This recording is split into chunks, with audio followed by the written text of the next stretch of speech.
WXKU.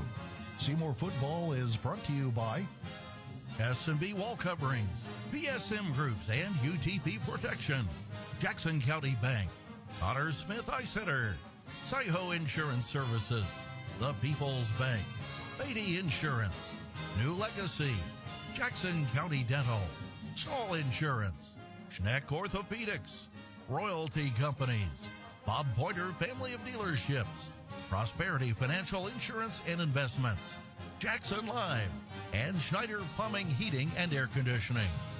We begin now with the pregame show. Let's go live to the stadium with the voice of the Seymour Owls, Jay Hubbard. Tonight from Bullitt Stadium on the campus of Seymour High School, this is Seymour Owls football. Tonight, the Owls are at home as they play host to the Panthers from Jennings County High School. Hello again, everybody. Along with Corey Zering and Lance Hubbard, I'm Jay Hubbard. Welcome to our coverage of Seymour football here on 92.7. Seymour is 2-4 on the season. The Owls suffered a tough loss last week, losing to Brownstown Central 27-0 in miserable weather conditions. The Owls were held to just 13 total yards offense and suffering the shutout loss to the Braves. And Seymour comes in with a 1-3 conference mark. Meanwhile, Jennings County is having their struggles this year. They're 0-6. The Panthers under first-year head coach Jason Burton have really struggled. They have not been close in any of their games so far this season, losing 41-12 last Saturday to Bedford North Lawrence. The Panthers come in with an 0-3 conference record. Coming up on our pregame show, we'll scout Jennings County. We'll have our Hoosier Hills Conference report, and we'll recap the week it was around Seymour High School for fall sports. But up next, we look back to last week's battle with Brownstown Central. Tonight from Bullitt Stadium, it's the Seymour Owls and the Jennings County Panthers. Take a little break from the food and the beer garden and come join us here at Bullitt Stadium for tonight's game. You're listening to Seymour football on 92.7 WXKU. Joint pain, injuries, or foot problems shouldn't keep you from enjoying the game. From athletic training to rehab to leading-edge surgical care, the specialists at Schneck Orthopedics and Sports Medicine help athletes of all ages get back in the game. And for quick injury relief, the walk-in clinic in our Seymour office is available Monday through Friday, 8:30 to 11:30 a.m. No appointment needed. Schneck Orthopedics and Sports Medicine, proud to be the official sports medicine and athletic training provider for the Seymour Owls. Live country music at the newly opened Jackson Live Event Center in Seymour with country legend John Conley. Saturday, October 26, 7 p.m. Enjoy live country music, food, beer, and wine. Jackson Live is located in Freeman Field at their new location in Seymour. For tickets and a full music concert schedule, visit JacksonLiveandEvents.com. Get your tickets today for an amazing show. Plus, get tickets for their opening night, Saturday, October 12th. John Conley at Jackson Live in Seymour. Get your tickets today. For over a century, J.C. Bank has proudly served our communities, including partnering with our local high schools to support student athletes. From thrilling touchdowns to game-winning goals, we're cheering for our teams every step of the way. We've been your trusted financial partner since 1900, providing top-notch banking, investments, and trust services. Stop in today and experience the J.C. Bank difference, or visit us online at jcbank.com. Member FDIC, Equal Housing Lender. When you buy insurance, you are buying more than just a policy. You're buying the service that goes with that policy. I'm Lance Gentry, partner at Beatty Insurance. Since 1863, the staff at Beatty Insurance has been providing unparalleled service to our customers and to our community. We live here, we are active in local organizations that give back, and we love serving you. Beatty Insurance offers business, homeowners, auto, farm, and life insurance. Call Beatty Insurance for a quote today at 812-522-5640 or check out our website at BeattyInsurance.com. Beatty Insurance. We are here when you need us. Back on our pregame show as we continue to count down to kickoff tonight, the Owls and the Jennings County Panthers here. Final regular season home game, another home game to come, but final conference home game of the season. Well, last Friday, the Owls made the short trip to Brownstown Central, and in a word, the weather was awful. 30 to 40 mile an hour gusty winds. Rain twisting around at times, coming straight down a miserable night weather-wise, but the battle between Jackson County rivals continued, and it started poorly for the Owls on the opening kickoff when Jalen Johnson returned what appeared to be a pretty good kickoff return to the 40. 3 or 4 Brownstown players able to strip the ball away from him. The Braves recovered and started in Seymour territory, but the Owls defense came up big, and on 4th down, senior Mitch Mellencamp made a great play. Sheffer in the shotgun. There's the snap. He's going to hand it off to Garrison. Garrison tries to sweep the right, and a great play by Mitchell Mellencamp. He dragged Garrison down from behind, and he'll stop the Braves, and they'll turn it over on downs. If Mitchell doesn't make that play, Garrison's got the first down. So the Owls took over, but unfortunately they fumbled on their next possession. And Brownstown took over deep in Seymour territory, and the Braves would convert that. 6:37 to play. Greg Hutchinson rated in from 2 yards out. Nathaniel Conyers' extra point gave the Braves a 7-0 lead. Seymour would throw an interception on their next possession. So technically 2 possessions, 2 turnovers, but 3 times they had the ball and 3 turnovers. But the Owls defense continued to play well, and Mitchell Mellencamp always seemed to be at the forefront. They'll send Hutchinson in motion. He will get the carry. Nice job, Mitchell. Mitchell Mellencamp played his cap that time and hit Hutchinson just as he tried to cut. And no yards on the. The Braves would score a second touchdown in the second quarter, and actually one of the more impressive drives of the night. The Braves went 67 yards in 9 plays, and Jack Pace would cap it off with an 8-yard run. Extra point was good, 9:26 to play. It was 14-0. The Owls offense just simply could not get things going. As a matter of fact, the Owls would pick up their first down of the game midway through the second quarter, and that was on a penalty. But again, the Owls had to punt after picking up that first down. And right before the end of the half, Brownstown put together maybe its biggest score of the night, kind of put things out of reach. It felt like at the moment because of the weather.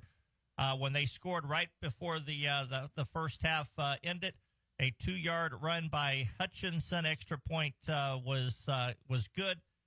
28 seconds left. It was 21-0, and that's the way things went at halftime. Brownstown would get the ball first in the second half, but the Owls defense came out with a big 3-and-out to start. And Garrison has it, and he gets hit right at the line of scrimmage. Actually, Sheffer kept it. Yeah, Sheffer kept it. And even though he got stepped right at the line of scrimmage, and it'll be a 4th down as the Owls defense comes out and forces a 3-and-out. Unfortunately, the offense simply couldn't get things going. Seymour had an opportunity to put points on the board with, again, the lead at 21-0. They were able to come up with a big special teams play. And there's a snap. It's a high snap. Nice play by Mitchell just to get it down. And his punt is away, and it's going to take a bounce. Actually, did it hit a Brownstown player? It did, and the Owls recover. It did. The ball took a wicked hop, and it made contact with the Brownstown player, Jackson Johnson. And Alex Milliken was right there and jumps on it and recovers, and the Owls have it 1st down and 10 at the Brownstown 20, inside the 20 at the 18-yard line. Again, however, the offense simply could not muster anything on a windy, rainy night. Brownstown's Nathaniel Conyers would add 2 field goals, one of 25 yards with 1:37 to play in the third quarter, the other a 29-yarder with 5:25 to play. That made it 27-0. The Braves would put the finishing touches on stopping Seymour deep in their own territory as time ran out. And Brownstown picked up the victory. Final score read 27-0. Again, offensively, it was a struggle. Seymour ended up with a negative -1 rushing and 6 yards passing for a total of 5 yards. 5 total yards to Brownstown's 224. It was not a good night. Coach Tyson Moore on the postgame Friday night, again, saying that his team just did not come ready to play. Frustrating. I mean, from start to start to finish, is poor execution. And one of the things we talked about in the locker room beforehand is having mental toughness and what that entails. And, mental toughness is how you measure your breaking point, regardless of what it is you're doing. And when you get in situations like this where people want to blame the weather, they want to blame this, that, and the other, the teams that win, and I said this earlier in the week, the team that's going to win tonight is a team that doesn't make excuses and executes. And we didn't do that. We're far from it, and they executed much better than we did. They took advantage of turnovers. They took advantage of field position, and we didn't make plays. We plain simple. We just didn't make plays. Well, as disappointing as Friday night was and as terrible as the weather was, complete opposite tonight. A beautiful night for football, and it's a conference game, a new opponent. The Jennings County Panthers are in town. We'll have more on the JC a little bit later on in our pregame show. But again, the weather certainly had an impact. The crowd not nearly as big as what a normal Seymour Brownstown Central game is, and it was just a rough night altogether if you were an Owls fan. The final read, Brownstown Central 27, Seymour nothing. Up next, our conversation with Seymour High School Athletic Director Kirk Mans. I beg your pardon, that's coming up later, but up next is our fall sport recap. I'm Oktoberfest food out, I guess, already. You're listening to Seymour Football on 92.7 WXKU. At Stahl Insurance, we focus on the farm and agribusiness insurance market. Whether you own a grain operation, hog confinement, livestock, or hobby farm, we work with industry-leading carriers that know and understand the risk you have. We take the time to individually learn about your operations in order to best protect you. Call or stop by today to talk to one of our farm agents, Shane Tremoyan, Nathan Newkirk, or Chris Stahl, at our new location, 211 North Chestnut Street in Seymour, or we can be reached at 812-524-0692.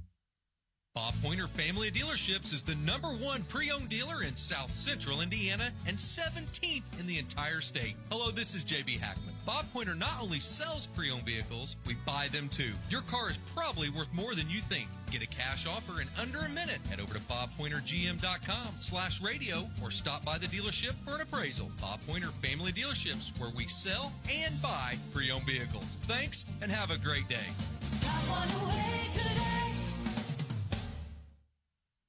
Let me ask you a question. Are you looking to spruce up your living room with a vibrant splash of color?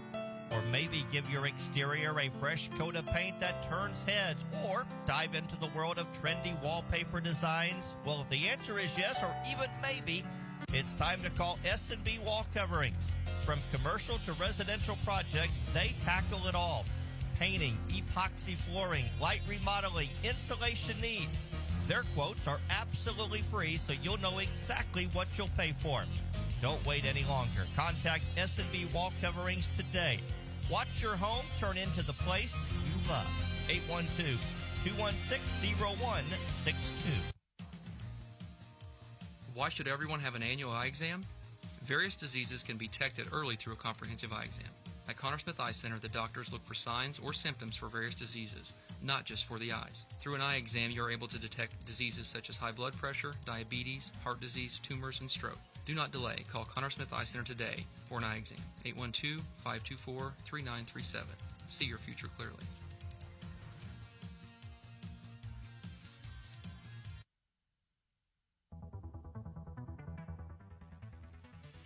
Back on our pregame show, we continue to count down to kick off the Owls and the Panthers tonight here from Bullitt Stadium. Our fall sport recap starts with the girls golf team as they wrapped up their season Monday, finishing 8th in the girls golf regional. Played at Country Oaks Golf Course in Washington. Seymour shot a .394. Castle won the regional with a .317. Bedford North Lawrence second. Evansville Memorial third. For Seymour, Shayna Spray shot an .89. Katie Cottrell a .95. Emily Followell a .98. And Caroline Dennis a .112. Congratulations to the Seymour girls golf team, improving incredibly as the year went on. And Coach Jim Hoffman for the time he gave us this year as well. Boys tennis team currently in their sectional championship. They're playing as we speak against Brownstown Central. We'll have an update for you at halftime. And matter of fact, we'll have an update during the game itself on how the Owls do. Last night, they beat Trinity Lutheran 4-1 in the semifinals. Carter Stein and Dane Thompson straight set winners at 2 and 3 singles.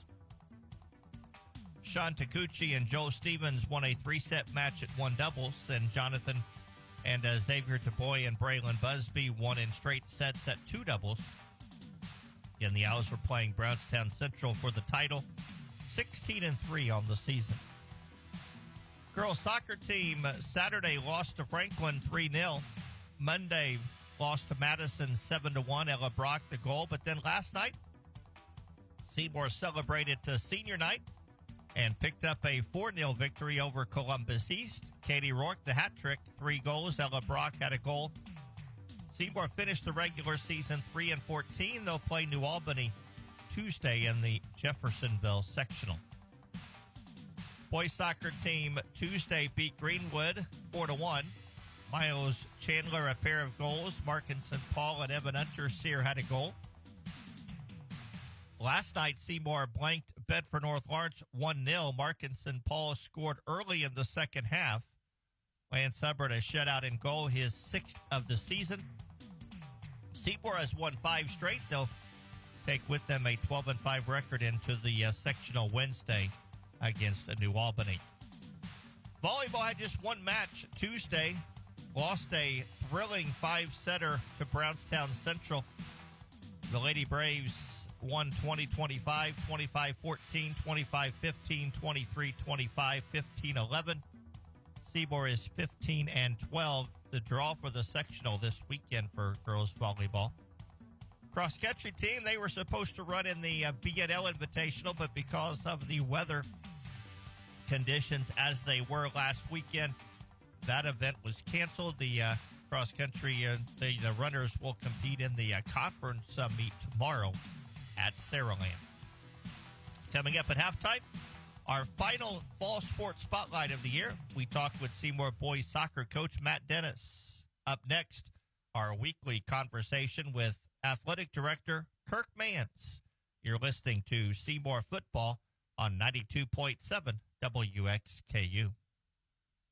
New Legacy understands the importance of securing your future, and we are ready to serve you at either of our locations in Seymour or Scottsburg. Insurance isn't just about protection. It's about providing peace of mind and financial security for you and your loved ones. Whether it's safeguarding your business, home, or health, New Legacy is here to guide you through the process and ensure you have the coverage you need. Don't wait until it's too late to protect what matters most. Call today at 812-271-2000 or visit us to start building a legacy of security. When it comes to insurance, do what you do best and delegate the rest to us at New Legacy. Some people check their couch cushions to find spare change and don't realize the real money is in their garage, behind the shed, or lying around in their basement. Hi, this is Sean Franklin with Franklin Surplus. We pay top dollar for all your scrap metal. Think about that old lawnmower you thought you might fix someday, or the refrigerator that quit working, or that old car battery you keep meaning to get rid of. Turn them all into instant cash right now. It's fast, it's easy, and we pay you on the spot. Bring all your scrap copper, steel, aluminum, lead, any type of scrap metal out to Franklin Surplus, just off Highway 50 East in Hayden. Don't be part of the 80% of homeowners neglecting their roof. Choose Royalty Roofing, experts in roofing, siding, and gutter needs. Let the specialists at Royalty Roofing deal with your roofing issues and your insurance. Budget-friendly finance options, we make quality roofing easy. Dial 812-523-8392 or visit royaltyroofing.com today to schedule your installation. Royalty Roofing, protecting what's precious underneath. BSM Group's your trusted partner for utility engineering, drafting, and right-of-way permitting. With a proven track record of excellence, BSM Groups delivers precision and expertise that's second to none. Whether you are a utility company or utility contractor, BSM Groups can optimize your projects and ensure compliance so you can meet deadlines and exceed expectations. Visit us today at bsmgroups.com or give us a call at 812-271-2400. BSM Groups, your blueprint to success in the utility engineering industry. Time for our athletic report as we talk with Seymour High School Athletic Director Kirk Mans. We get set for Jennings County here tonight. We missed last week, and it's like we missed an eternity, Coach. Yeah, it's been a long time. I hated missing last week. We had conflicts with our schedules and things like that, and the weather, and we were working on that, and so we just missed our time. But I'm real happy to be here back with you, and we're looking forward to tonight's action. The guys had a day off here during school. I hope they've used it wisely, and that they've got a little bit of rest and a little bit of excitement, and we can get after it tonight. But we've got a big weekend this weekend and coming up for a lot of our sports. Yeah, we sure do. Boys tennis, as we speak, playing in the sectional championship against Brownstown. They've had a great year, and be nice to cap that off with a sectional trophy. Yeah, we're hopeful by the time you air this tonight, we'll be in action, and hopefully we've got a sectional title with our tennis. They've had a great season. PJ Stein in his first year has done a really nice year. And tomorrow we head over to Columbus for the cross country and HHC conference, and so we're heading that way. And next week it's time for soccer sectional. Yeah, it's that time of the year when we get in the tournament play and hopefully get some success. And mentioned the girls golf advanced to the regional, which was a good accomplishment for them, and finished in the top half of the regional, and that's a really good accomplishment for them. Yeah, and it was a weather. We were supposed to play last Saturday and weren't able to do that, and then went over and played on Monday and finished up the season. And as Jim Hoffman will tell you, we continue to get better and better each and every time out, and that's what you look for in athletics. You want to be the best you can and keep getting better, and I think our team did a very nice job of being the best they can be at the end of the season this year. Football game tonight, just a reminder, if you're coming to the game, there is a shuttle that leaves from the high school, so there may be a little more extra traffic in the parking lot, so just be aware of that as you're heading to the game tonight. Yeah, the Oktoberfest will be going on all weekend, so let's take a couple hours out and support the Owls tonight. Hopefully our attendance is great tonight, and our support's great, and hopefully we just have a great night.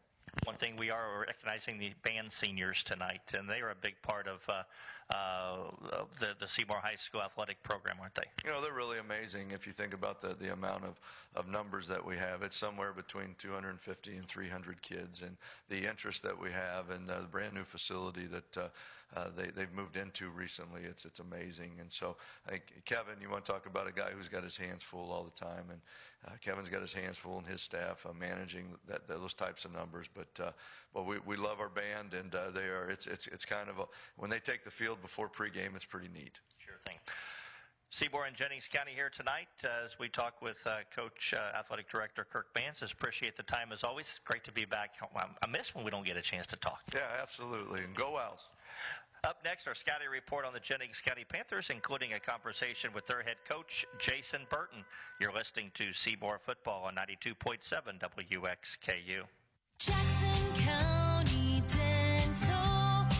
It's time to put a sparkle in your smile with Jackson County Dental in Seymour. Picture this. Same-day crowns for that instant oral treatment, teeth whitening to brighten your day, and Invisalign for a straighter, more confident you. Their team is here for all your dental needs, from routine care to tackling tooth pain and those pesky fillings. And families, this is your dental home. And guess what? They're making it easy with Care Credit, so you can focus on your smile, not your wallet. Call Jackson County Dental today and let Dr. Drake, Dr. Pierce, or Dr. Doug pamper your pearly whites. Jackson County Dental, now accepting new patients. Jackson County Dental. Many companies already rely on SIHO Insurance Services to connect them with high-quality, innovative, and affordable health care. Hi, I'm John Sattler Jr. with SIHO Insurance Services. And not only do we provide flexible and affordable health benefit solutions for companies of all sizes, we also offer a wide range of products and services, including comprehensive third-party administration, fully insured plan options, and a local support staff, among many others. Let our local team help you navigate their healthcare needs today. Call us at 812-378-7070 or visit SIHO.org today. Welcome to the People's Bank, where you're not just a customer, you're family. For decades, we've been right here supporting our community and helping dreams come true. Whether you're opening your first account, buying a home, or planning for retirement, we offer personalized service and local expertise. With competitive rates and a commitment to our hometown, the People's Bank is your trusted partner in every financial journey. Visit the People's Bank today, where hometown values meet financial success. You can count on us. Member FDIC and Equal Housing Lender. Joint pain, injuries, or foot problems shouldn't keep you from enjoying the game.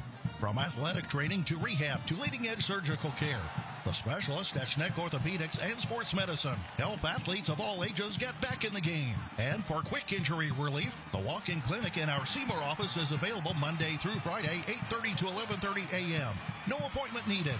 Schneck Orthopedics and Sports Medicine, proud to be the official sports medicine and athletic training provider for the Seymour Owls. Back on our pregame show, we continue to count down to kickoff tonight, the Owls and the Jennings County Panthers. It's time now for our scouting report on Jennings County. This is a team that is struggling this year. They're a young team, a team that basically is starting from scratch. Their coach last year took a job at Eastern Pekin. A lot of the kids off the team last year decided to move to other places, and including Eastern Pekin, or decided not to play football. They have been hammered this year. They have had one game in which they have not had a running clock, and that was New Albany, where they lost 33-7, 42-14 to South Dearborn, 46-10 to Beech Grove, 62-7 at East, 51-0 at Madison, and last week lost to Bedford North Lawrence 41-14. They're coached by Jason Burton. He's in his first year after a couple of seasons at Edinburgh High School. Had a chance to talk with Coach Burton earlier this week about his ball club. Here was our conversation. Well, Coach Burton, first of all, thanks for taking the time to join us. Obviously, from a win-loss standpoint this year, it's been a little frustrating, but I know you're dealing with some young kids. You're trying to restart a program, and I guess you're just kind of going through some growing pains right now. Would that be a good assumption? What I'll say about our kids, we have a great group of kids over here, but we are playing a lot of young ones.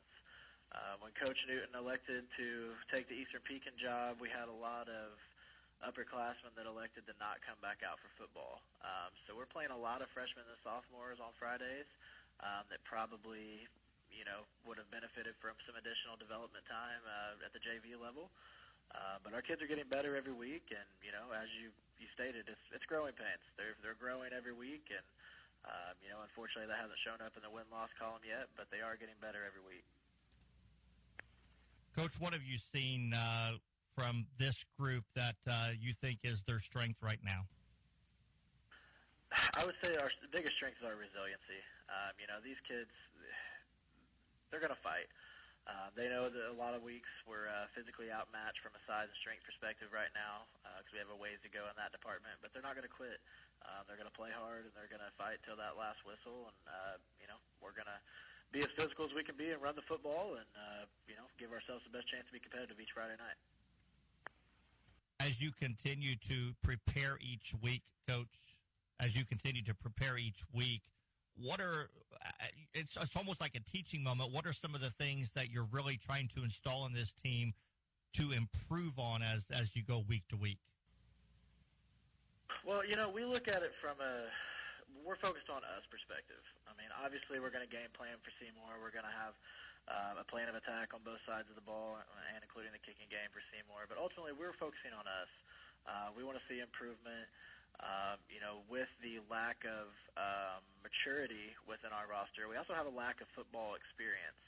We only have 3 or 4 kids with varsity football experience on the whole roster. So for us, a lot of it is we're teaching very basic football things to kids and then expecting them to go out and compete on a Friday. We do a football one-on-one curriculum even to where we're just trying to catch up their mental processing, understanding, football rules, football position specifics, and, just trying to get them as mentally ready as possible for the rigors that are varsity football. So for us, we're continuing to focus on us. We're continuing to get better each week. The opponent, that's an added bonus for us to getting to play the game on Friday because our real process is that Monday through Thursday. Coach, as you look at your opponent tonight, Seymour, what have you seen on film that you like about the Owls? They're well coached. Coach Moore does a great job over there.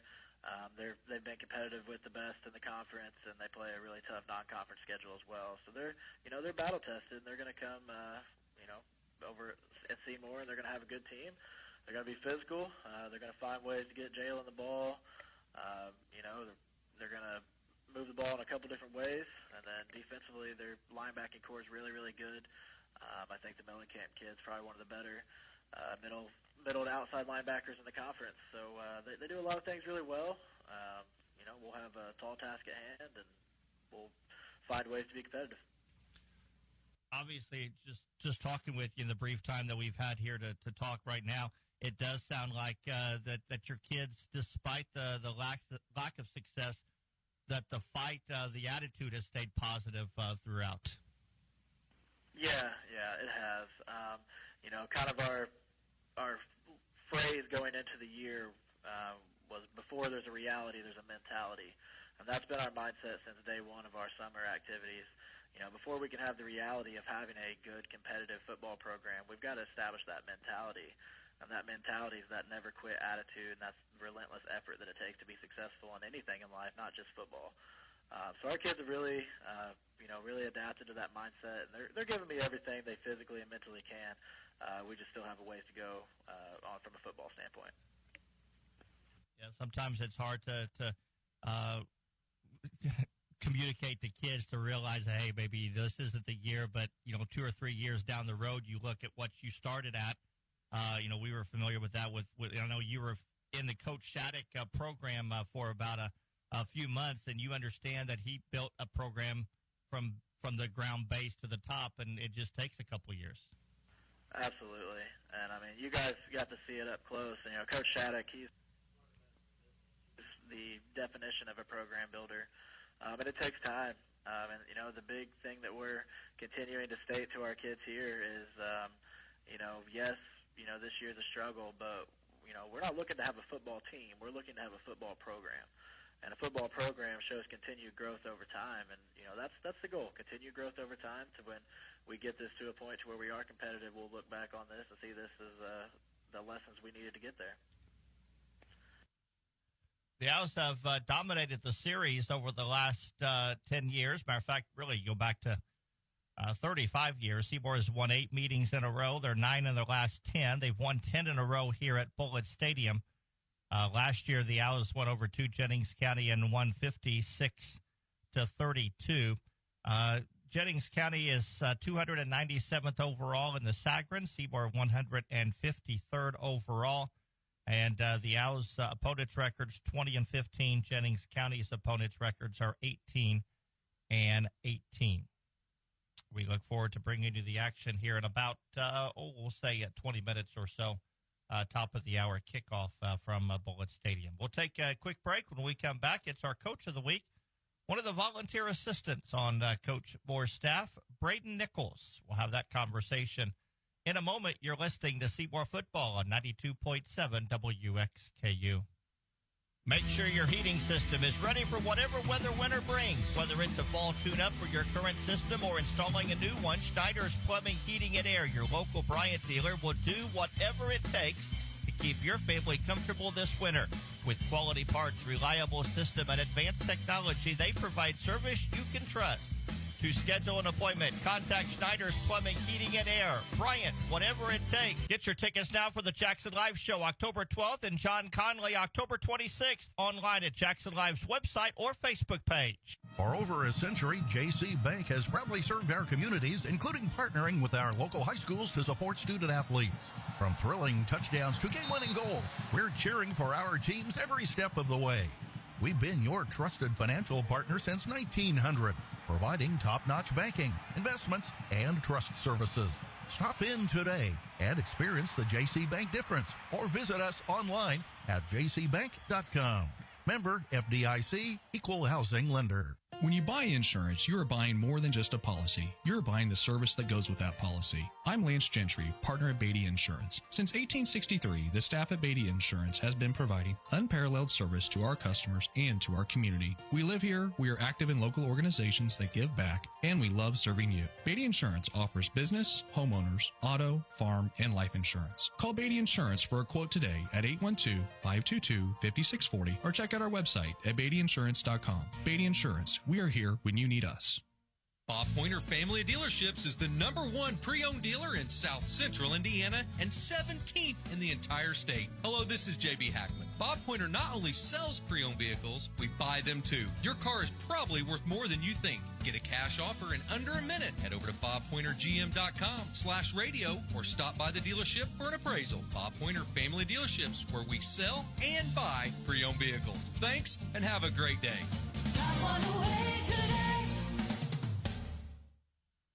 Our pregame show continues. It's time now for another Meet the Coaches segment. Tonight we're talking with a volunteer assistant on the Seymour football team, Braden Nichols. And you kind of started when you were actually a student, right, as far as helping out?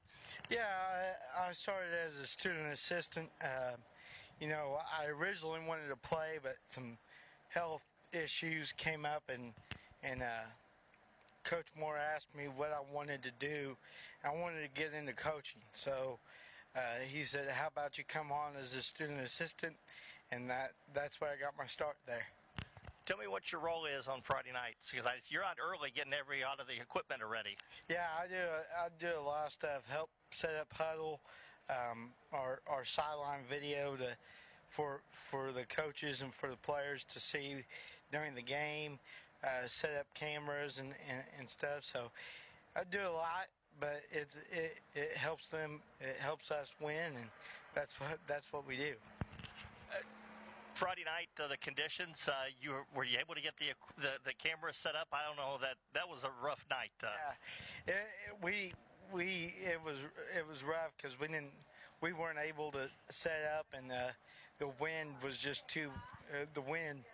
If it was just the rain, it would have been fine. But the wind kind of threw a wrench in all of our plans, and we weren't able to set up.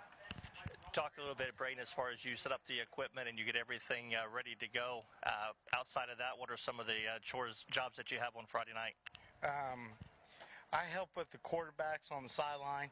I help with Coach Perry and the offense during the game, and then at the end, take everything down and put everything away. It's basically wherever Coach Moore needs me, that's where I'm at, and that's what I do. Now, you graduated last year or 2 years ago? 2 years ago. 2 years ago. So obviously it's something that you enjoy, that you've stuck around after the 2 years to help out. Do you have future aspirations of being a coach? What are some of the goals for you? Oh yeah, the whole goal of this was to get into coaching and to learn and to grow. And I've learned we've had so many different coaches here over the last 4 years, and I've learned from a lot of them. And the goal for me is to become a head coach one day, and I would love for it to grow into that, taking every step up the ladder to that point.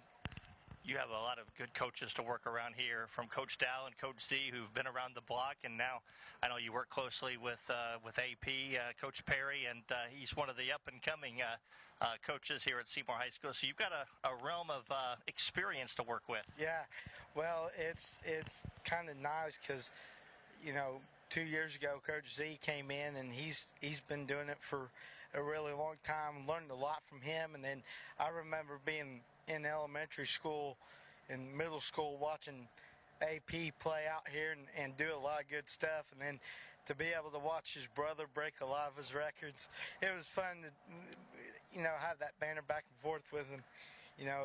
He says if he had those weapons, he probably would have set those records even better. So it's awesome to be with all the coaches that have been there and have done that, and then be with guys that are growing in their coaching too. And that's what I love about the staff, is we got a lot of guys that, a mixture of levels of expertise, but we all come together, and hopefully we get the job done on Friday night if everything goes well. Obviously, you've kind of become a part of this program into the sense of you have to learn how to put games behind you, win or lose, whatever happens. Obviously, last Friday was disappointing.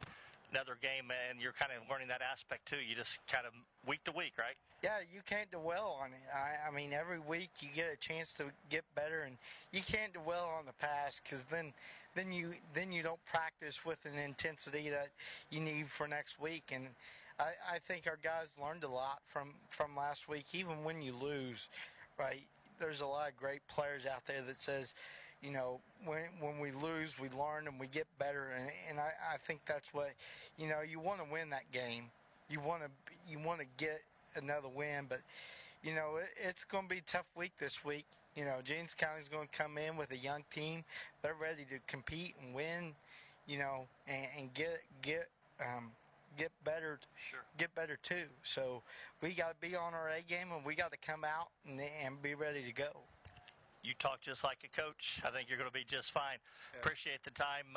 Looking forward. I've enjoyed getting the chance to know you over the last couple of years, and whatever the future installs, we'll wish you the best of luck, but I appreciate your time tonight. Thank you, Jay. You've been the voice of Seymour for a really long time. I listened to you, and it's great to end up getting to know you and talking to you every Friday before the game and ask you how you've been, and Sure. you do a great job, man, so thank you. I appreciate that. Braden Nichols is our guest tonight, volunteer assistant. We're back with more. They got the IHSAA Commissioners Report and the HHC Report all coming up. You're listening to Seymour Football on 92.7 WXKU. Have you recently reviewed your home and auto insurance policies? Do you have adequate coverage in place? We at Stahl Insurance are here to help. Come see us at our new location, 211 North Chestnut Street in Seymour. Our agents Shane Tremoyan, Jennifer Skidmore, Nathan Newkirk, Ben Stahl, and Chris Stahl can help evaluate your current policies and make sure proper coverage is in place. That's Stahl Insurance at 812-524-0692 or come see us at 211 North Chestnut Street across from City Hall. Let me ask you a question. Are you looking to spruce up your living room with a vibrant splash of color? Or maybe give your exterior a fresh coat of paint that turns heads? Or dive into the world of trendy wallpaper designs? Well, if the answer is yes, or even maybe, it's time to call S&B Wall Coverings. From commercial to residential projects, they tackle it all. Painting, epoxy flooring, light remodeling, insulation needs. Their quotes are absolutely free, so you'll know exactly what you'll pay for. Don't wait any longer. Contact S&B Wall Coverings today. Watch your home turn into the place you love.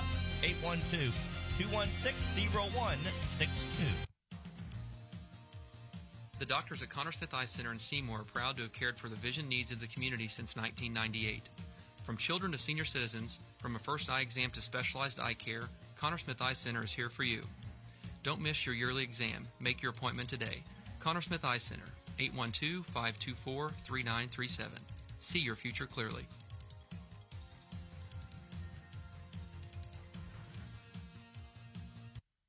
Some people check their couch cushions to find spare change and don't realize the real money is in their garage, behind the shed, or lying around in their basement.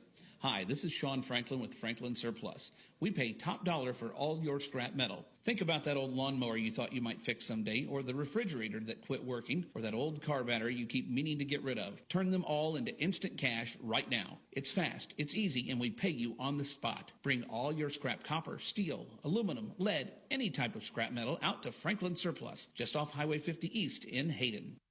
It's time for the Commissioner's Corner, an exclusive weekly conversation about Indiana high school sports with the Commissioner of the IHSAA, Paul Neidig. Now for an up-to-the-minute report about what's happening in the constantly changing world of high school sports. Here's Coach Bob Lovell with Commissioner Paul Neidig. Welcome back, everyone, to another week of our great discussions with the Commissioner of the IHSAA, Paul Neidig. And Paul, tournament time, as we talk about this time of year, every year, it's one of the great times in the competitive schedule at the IHSAA. Girls Golf Finals coming up at Prairie View. 6 of the top 10 from last year have returned to come and compete. As we mentioned, Prairie View and Carmel. What a weekend it will be of great golf up at Prairie View. As I said many times, Coach, incredible partnerships with incredible people make for great experience for our student athletes, and that's certainly across all of our sports scene, but that is also with our Prairie View team up there. And it's going to be a heck of a course. And it's always fun too. Pioneer and Corden Central, their schools are represented by individuals for the first time ever in the state finals. Wow. So there's a couple kids there that a couple schools that'll be represented in the golf state final that have never been there before. I mean, we've got several players that are shooting in the 60s at the sectional and regional round. And then, it's going to be great golf. And, if you ever wanted to have a chance to come out and watch girls compete at the highest level in the state, Prairie View Golf Course is just a phenomenal place to watch the course. You can get your walk in for the day, and just watch these kids participate, because there's a lot of the way they set the course up. It challenges the skill, but it makes the best golfers show out, and so we're excited about it. He's the commissioner of the IHSAA, Paul Neidig. All right, Paul, we talk about this a lot, as we should. Soccer pairing show was over the weekend. Next week, we're going to start the soccer tournament. We, Paul Condry and I, will be joining you and your staff next Sunday for the IHSAA football pairing show. We're at that point in the year where literally every weekend is an incredibly important weekend for everyone. It is, and we had draw show Sunday, and Coach, one thing I just saw the numbers a minute ago. We were over 8,000 more people watched the soccer draw show this past Sunday than they did the year before. Wow. And so it just shows me that there's still just a lot of interest in what's going on in the high school scene. But yeah, we're there. The other thing that's here is tennis. We actually started the tennis team, our tournament this week, and so they're starting their march to the state championship. So I'm excited. The draw shows are a lot of fun, and we love hosting you and Paul in the studio when we put the football show on. And it's a great show because you guys are both so well versed in football and what's going on around the state. Well, you're very kind. We try our best. It's also, it is a pressure-packed situation, to be honest. No matter how many years you do it, we recognize how important these pairing shows are. And we also recognize that the IHSA Champions Network is unequaled by anyone else in the country. Yeah, it is. It's a special, and we have so much free content, Coach. We talk about that a lot. We can't broadcast everything just because of the sheer numbers of it, but everything we do at the first two levels of the tournament, the sectional and the regional, are free to watch. And then, there is a fee when we get to semi-state and state finals, but we try to offer value and a free opportunity to watch high school students participate. Well, you do it, and you do it well. Week number 7 of the high school football season coming up. That is absolutely hard to believe, but here we are. Week number 7, obviously, then on the 13th, the pairing show. And I'm predicting, without looking, great weather, because law of averages, we need to have some good weather on Friday. We do. It's time, and everything I see around the state. I think we got our rain in last weekend, and we're going to let the sun come out and enjoy some nice weather here the last few weeks of the regular season. He is the commissioner of the IHSAA, Paul Neidig. This is our weekly conversation about all things IHSAA related. Great time to go out and watch great tournament play, catch football, everything going on this week. Paul, thank you so much. We'll talk next week. Thanks, Coach, and we'll look forward to talking to you soon. Thanks for listening to The Commissioner's Corner with IHSAA Commissioner Paul Neidig and Coach Bob Lovell. And thank you for your continued support of the high schools in your community. New Legacy Wealth Management understands the significance of financial planning and the impact it has on your future. Our location in Seymour, New Legacy Wealth Management, makes it easy to navigate your needs. Hi, I'm Matt DeSablon, and together we can personalize financial strategies, helping you with retirement, education, savings, and investment growth. Working with a professional not only ensures you're making informed decisions, peace of mind knowing your financial future is secure. So do what you do best and delegate the rest to us at New Legacy Wealth Management. To start building your legacy today, call us at 812-271-2000. Securities offered through LPL Financial, member FINRA SIPC. Don't be part of the 80% of homeowners neglecting their roof. Choose Royalty Roofing, experts in roofing, siding, and gutter needs. Let the specialists at Royalty Roofing deal with your roofing issues and your insurance. Budget-friendly finance options. We make quality roofing easy.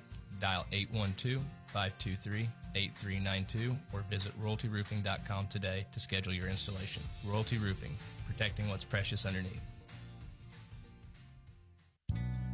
Ready to make a difference in our community and be part of something great? Outreach Ministries of Seymour is a local nonprofit dedicated to meeting our community's needs through the love of Christ. Every second and fourth Saturday, our food trailer provides free meals, clothing, and hygiene items to anyone who wants it. Come join us and experience God's love. Event details can be found on our Facebook page, or you can visit us on our website, outreachseymour.org, for more information.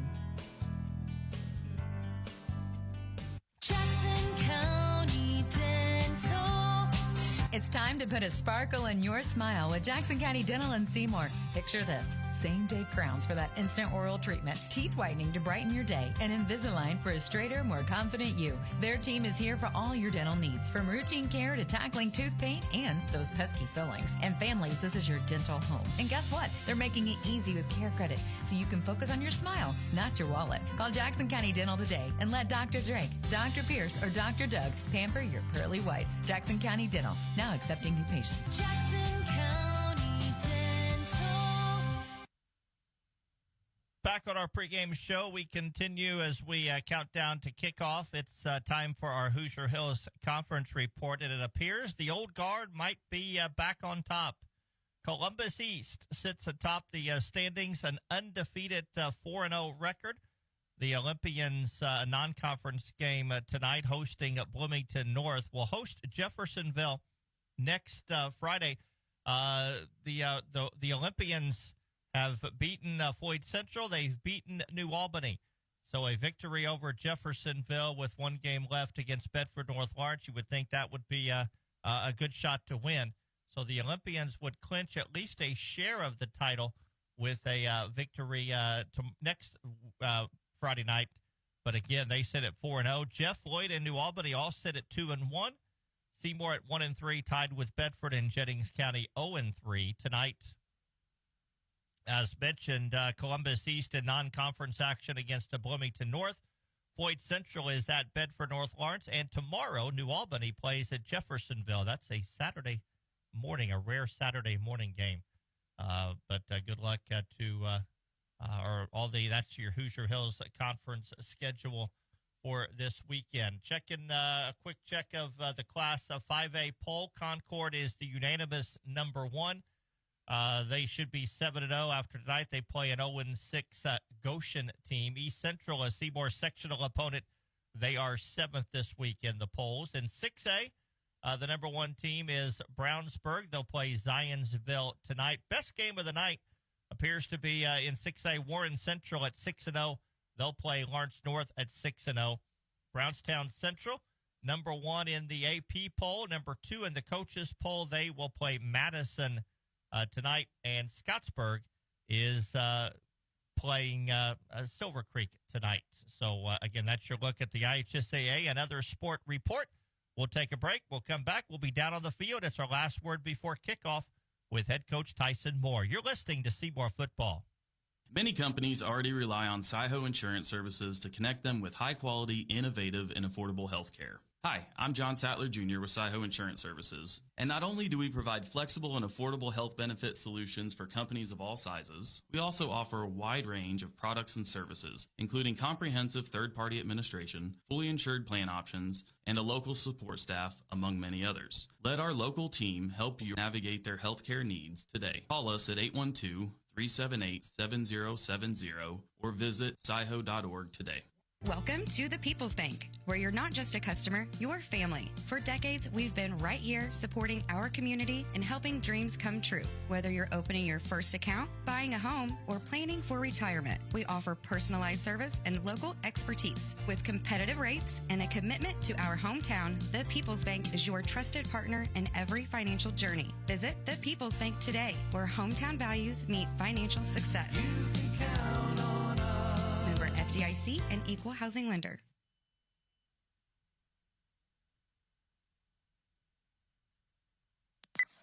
We're down on the field. It's our last word before kickoff as the Owls get set to take on Jennings County. And, Coach, a lot of things going on this week with the Seymour Oktoberfest. But the one thing has been certain weather-wise, but it's just been a lot better weather tonight than what it was last Friday. Yeah, and I told our guys with all the distractions this week, you got to remember we're playing a football game, and that's first and foremost on our radar. So I think we've done a pretty good job of staying focused. Not a cloud in the sky tonight. Beautiful night for us. So I'm excited to get this game kicked off. It's a Jennings County team that, no secret, they've struggled. They're 0-6. They got a young kids. They're a rebuilding program. But from our standpoint, it can't be approached any different than it would be as if it was a Floyd Central or a Jeffersonville or whoever it would be. Yeah, absolutely. And, we've struggled this year. So I think you can look at it from both ways. I just want our guys to get out, and I know I say this week after week, but get off to a quick start, and not just saying it, but actually getting it. Whether we're on offense first, that means going down the field and scoring on that first drive. If we're on defense first, that means getting a big three and out, getting the ball back for offense. So I want our kids to come out and play loose, play relaxed, but I want them to play hard, physical football and get back on track. What have you seen just quickly on film, this team, some of the strengths, some of the things that you've been impressed with that they do? They got good size. Their defensive line, they've got some stout kids up front. Offensive line, same thing. So they've got some good size, and their skill players. They've got some real good athleticism. They're definitely, I tell our DBs we can't take anything for granted tonight because they are athletic enough to beat us on a one-play score type deal. So they play hard. That's the biggest thing you look at. And I know some people look and be like, oh, their scores have been, pretty lopsided. But if you watch from the first play to the last play, these kids play hard. And if you start to let up on them, whether you get them down or not, you start to take things for granted. The way they play, they could jump on you real quick. One thing we haven't done this year is win a game at home. It'd be nice to get a home win, wouldn't it? It'd be nice to do that. It'd be nice to be able to, win one in front of our home crowd. And tonight, I think our kids are ready to go. I think our kids are going to take some of the aggression that they've had from the last 7 days and put that out into a good performance tonight. Like I said, it's been one of our better weeks of preparation, which is good. It's a way to respond after taking one on the chin last week. So I look for our guys to come out fast and play hard. All right, Coach, best of luck tonight. Thanks, Jay. Go Owls. Starting lineups, opening kick is next at Seymour and Jennings County, and it all comes your way on 92.7 WXKU. Joint pain, injuries, or foot problems shouldn't keep you from enjoying the game. From athletic training to rehab to leading-edge surgical care, the specialists at Schneck Orthopedics and Sports Medicine help athletes of all ages get back in the game. And for quick injury relief, the walk-in clinic in our Seymour office is available Monday through Friday, 8:30 to 11:30 a.m. No appointment needed. Schneck Orthopedics and Sports Medicine, proud to be the official sports medicine and athletic training provider for the Seymour Owls. Live country music at the newly opened Jackson Live Event Center in Seymour with country legend John Conley. Saturday, October 26, 7 p.m. Enjoy live country music, food, beer, and wine. Jackson Live is located in Freeman Field at their new location in Seymour. For tickets and a full music concert schedule, visit JacksonLiveandEvents.com. Get your tickets today for an amazing show. Plus, get tickets for their opening night, Saturday, October 12th. John Conley at Jackson Live in Seymour. Get your tickets today. And back here at Bullitt Stadium, where we are just about set for a kickoff. The Owls and the Jennings County Panthers, and we're joined again this evening by Corey Zering. And first thing when you sat down, I said to you, little different weather weather tonight than what we had last Friday night. Yeah, this is definitely the much better of the two evenings. It is 70 degrees and beautiful sunshine compared to the absolute deluge that we were going through last week.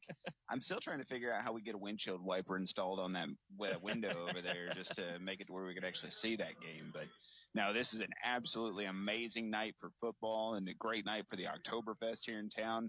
This side of town is certainly buzzing with activity, that's for sure. Yeah, absolutely. And it is going to be hopefully a great night for football. Obviously Jennings County comes in a record of 0-6. They have struggled. They're a young football team, as Coach Burton talked about.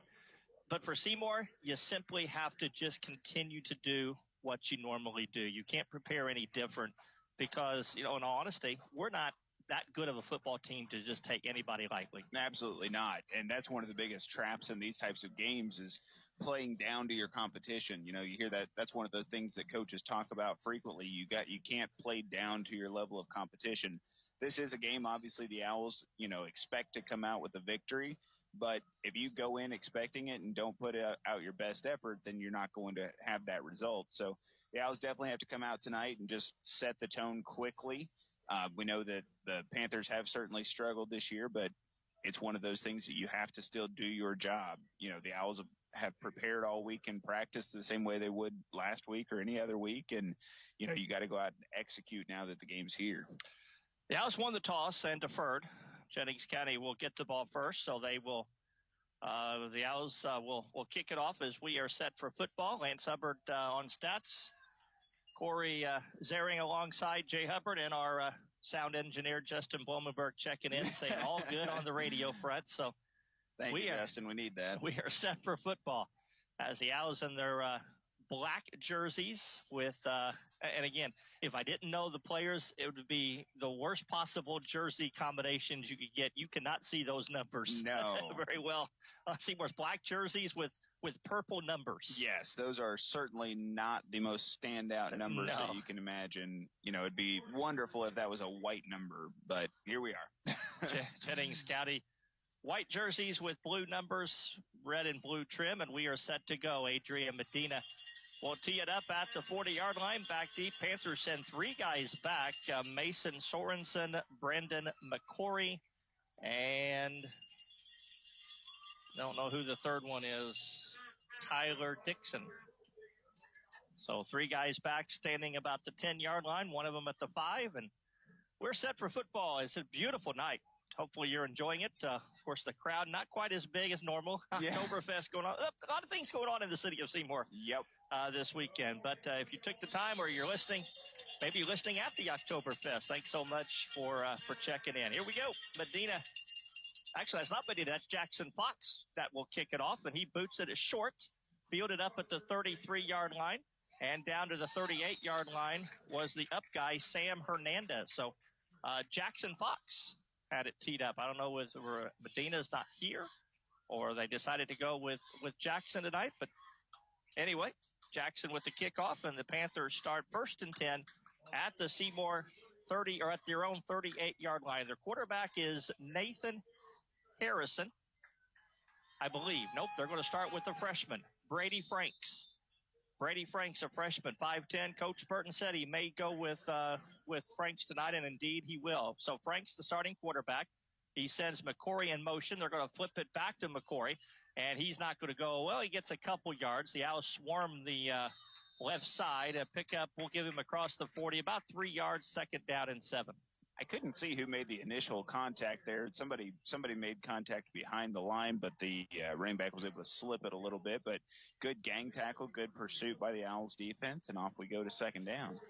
They will give him the 41-yard line, so it's a pickup of 3, 2nd down and 7. Brady Franks, a 5'10" freshman, the starting quarterback. The receivers out left is Sam Hernandez and Cam Patterson, another freshman. 3 freshmen in the starting lineup in the backfield, or the skill players, if you will. This time Franks is going to keep it himself, and he's going to get hit behind the line of scrimmage. And again, 4 jerseys, Braden Riley, Noah Broughton, Mason Nugent. Looked like Curtis Burke got the first initial loss of 5, and it'll bring up a 3rd down and 12. And poor guy, Brady Franks had no chance. No, he barely got that snap in his hand before there was a white jersey all over him. Or sorry, a black jersey. I apologize. Yeah, that was nice job by the Owls defensive front there to just shed blocks and get straight to the quarterback. Yeah, it was a swarm of black jerseys. So 3rd down and long. One thing Panthers have not done well is throw the football. They're only completing 30% of their passes. So they're forced to throw it. Franks is back. He's going to throw it across the middle, and it's incomplete. Pass was intended for Logan Lawson, but it was thrown low. It only would have been about a 6-yard gain had it been completed. And the Owls do force a 3 and out, and into punt for the Panthers. Is that who I have on my sheet? Is Sam Hernandez. So Hernandez into punt. Back deep for the Owls, Logan Shelley and Aaron Holt.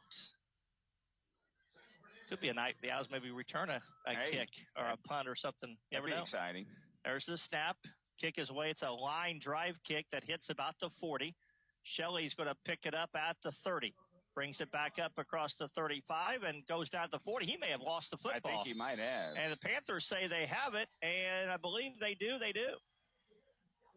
So Logan Shelley coughs it up, and Jennings County recovers the fumble in Seymour territory at the 39-yard line. And, you know, that's the one thing you don't want to do is give them opportunities to get excited. You never want to let a bad team hang around. That is the biggest thing you always emphasize as a coach. If you know that your team is better than your opponent, you have got to make sure that your team is focused on just going out and ending the game as soon as possible. When you let a bad team hang around, crazy things tend to happen.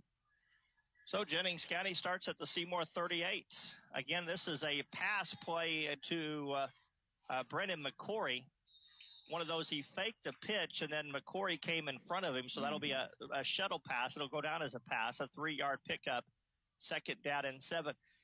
And again, I don't know, it's the circumstances of who you're playing, but it's just the excitement it's like people are just quiet. Yeah, there's really no excitement in the stadium right now. It is a very blah atmosphere It right is. now, and that's the only way really to describe it. The Owls defense is, so far done a nice job, but there's no excitement on the field. There's no, cheering and screaming and anything like that. This time they're going to hand it off as Harrison or McCory gets the ball carrier, and he was stopped by Mason Nugent, the first Seymour guy to hit him. Bring up a 3rd and 7 for Jennings County. Again, at the 36-yard line, just underway, no score. Owls fumbled the punt, which gave Jennings County a 1st down in Seymour territory. Panthers send 2 receivers out to the left, Hernandez and Ryan Clark. Tight end to the right. Franks in the shotgun. Takes the snap. He's going to hand to McCory, and he's going to get hit and brought down. Nice play that time by Mason Nugent. Nugent flying in from that right defensive end spot and stops McCory for a loss of 2. And it'll bring up a 4th and 9 back at the Seymour 38-yard line, and Jennings County will keep their offensive unit in the game. That was a nice job there by Mason to see what was happening with that play and just sniff it out quickly. I also kind of have to give a shout-out to Curtis Burke. He has been dominating so far in this game at the nose position. The center is just unable to do anything with him, and I see him having a big night tonight. 4th down, there's the snap. Back to throw is Franks. He's going to throw it down the field, and the pass is going to be well overthrown. Intended for Ryan Clark. Coverage back there by the Owls. Jackson Brock and Devin Jackson were in coverage, and the Owls forced the turnover on down. So Jennings County turns it over, and Seymour will run their first possession at their own 38-yard line. Basically where they were going to start anyway. Yeah. Had it not been for the fumble, they just start a couple minutes later. Yeah, basically just run an extra minute or 2 off the clock, and off we go again.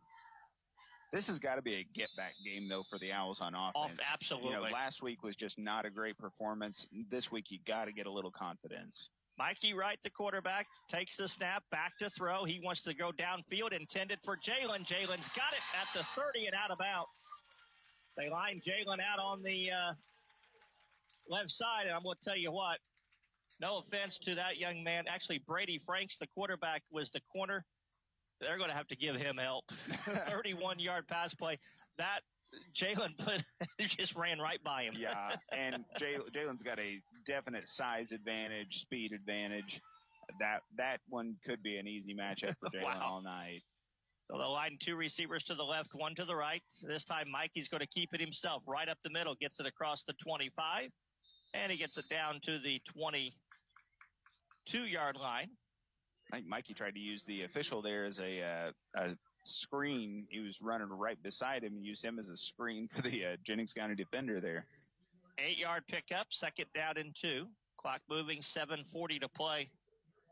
Here in the first quarter, no score. The Owls driving now at the Jennings County 22-yard line. Receiver to the left, Charlie Rocky to the right, 2 receivers. The hand is to Wheeler.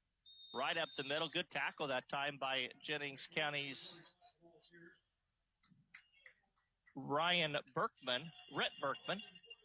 But Nicky has enough for the first down as he picks up 2, just enough to give him to move the chains. 1st and 10, Seymour at the Jennings County 21. Milliken, Rocky, and Shelley go to the right. Jalen lines up to the short side to the left. Mikey takes the snap. He's going to throw a screen pass to Shelley. Logan's got a block 20, 15. Cuts it back into the 10. Now to the 5. He dives for the end zone, and he did not get in. They say he stepped out of bounds at the 2-yard line. So it's an 18-yard pass play, and it'll set the Owls up 1st and goal at the 2. Actually, they'll mark it at the 2-yard line where they'll set up 1st and goal. You know, like we mentioned this earlier, the stadium just is so blah. That was a beautiful 18-yard pass. Great attempt at almost scoring, and the crowd cheers for 2 seconds, and off we go. Like, there's just not a lot of excitement tonight. There's the snap. Mikey will keep it himself. He bowls across the offensive line, tries to get to the goal line, and is going to be short. Does get it down to the 1-yard line, but still will be short. 2nd down and goal. The Owls have a big-time advantage up front. From an offensive to a defensive line, you get the feeling it's just what down are we going to score on? Yeah, it's a matter of when, not if. Yeah, not if. 2nd down, and the Owls are going to go to their bunch formation. They're going to bring in Nugent, lined up at the fullback, double tight end to the right. Wouldn't be surprised to see Mason or Nicky get the carry here. It will be Wheeler, and he will bounce it into the end zone untouched. And that is a 1-yard touchdown run for Nick Wheeler. And the Owls on the board with 6:17 to play here in quarter number 1. 6-0, and the Owls, Jackson Fox will come in and kick the extra point. Apparently, Adrian Medina not available tonight. I don't know whether he's sick or what the reason is, but Jackson Fox doing the kicking tonight, and he will line up for the extra points. Snap by Mitch Bellenkamp. Aaron Holt will hold it. Boom. Jennings County jumps off sides. Let's see what Coach Moore decides to do if he's going to bring in the offensive unit. He is. I think this happened to Jackson the first game, right? We jumped off sides and decided to go for 2, and Jackson didn't get a chance to kick it. Yep. Yeah, this is a half a yard situation, so going for 2 makes a lot of sense here. Just smash it in, especially given how easily the Owls have run the ball so far. So they'll move the ball up to the 1.5, and they'll go for 2. They'll bring in the jumbo formation, power formation. Mikey under center. This time he'll give it to Nugent, first guy in, and Mason pounds his way in for the 2-point conversion. And the Owls add 2 more to their total and lead it 8-0. On the Bob Pointer Family of Dealership scoreboard, 6:17 to play first quarter. Seymour 8, Jennings County nothing. You're listening to Seymour Football.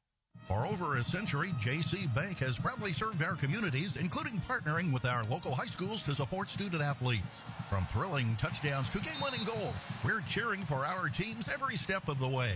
We've been your trusted financial partner since 1900, providing top-notch banking, investments, and trust services. Stop in today and experience the J.C. Bank difference, or visit us online at jcbank.com. Member FDIC, Equal Housing Lender. The Owls drive 62 yards in 6 plays, 1:51 off the clock. 1-yard touchdown run for Nick Wheeler. Mason Nugent adds the 2-point conversion. And the Owls in front by a score of 8-0 as Jackson Fox has it teed up at the 40. And well, it happened a possession later than we wanted, but the Owls did what they had to do. Of course, the big play, the 32-yard pass play to Jalen Johnson to get the Owls deep into Jennings County territory. So Jackson has it teed up at the 40. And he puts it away, and it will hit about the 20, take a side bounce, picked up by Jennings County, and brought down right there at the 25-yard line. On the return for the Panthers was Nathan Harrison. Nice open field tackle there by Jackson Brock, wrapping up, not letting him go, and slamming him down. And so Jennings County will take over 1st and 10 at their own 24-yard line. Be nice to get a nice pick six or a strip return, something like that, just to get some excitement in here. Brady Franks, the quarterback. Nathan Harrison, who has quarterbacked the first couple, 2 or 3 ball games, he lines up as a receiver, as does Brandon McCory. The snap, and they're going to hand it off to the second guy through. That is Cam Patterson. And he went nowhere as the Owls again get a big pursuit that time. Looks like Mitchell Mellencamp. Braden Riley also. Yeah, Mitchell read that one the entire way, and he was just on a beeline for that tackle. Nice job reading the play and making it happen. Noah Broughton also combined on the tackle. A loss of 5 on the play. 2nd down and 15. In Jennings County's Brady Franks. In motion goes McCory. He's going to get the handoff off the left side, and again is going to be brought down behind the line of scrimmage as again the Owls, Jalen Johnson.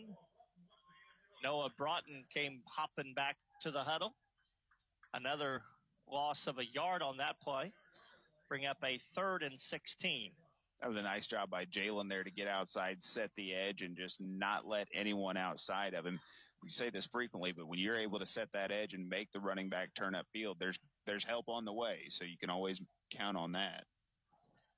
3rd down, 16. Ball resting at the 18-yard line. Franks in the shotgun. Owls look like they're showing blitz, and we got a whistle and a false start on the Panthers. I don't know who it was, but I think one of the Jennings County linemen just got thrown back about 5 yards. Yeah. I think, was it Curtis? Yeah, he ended up at the quarterback's feet there.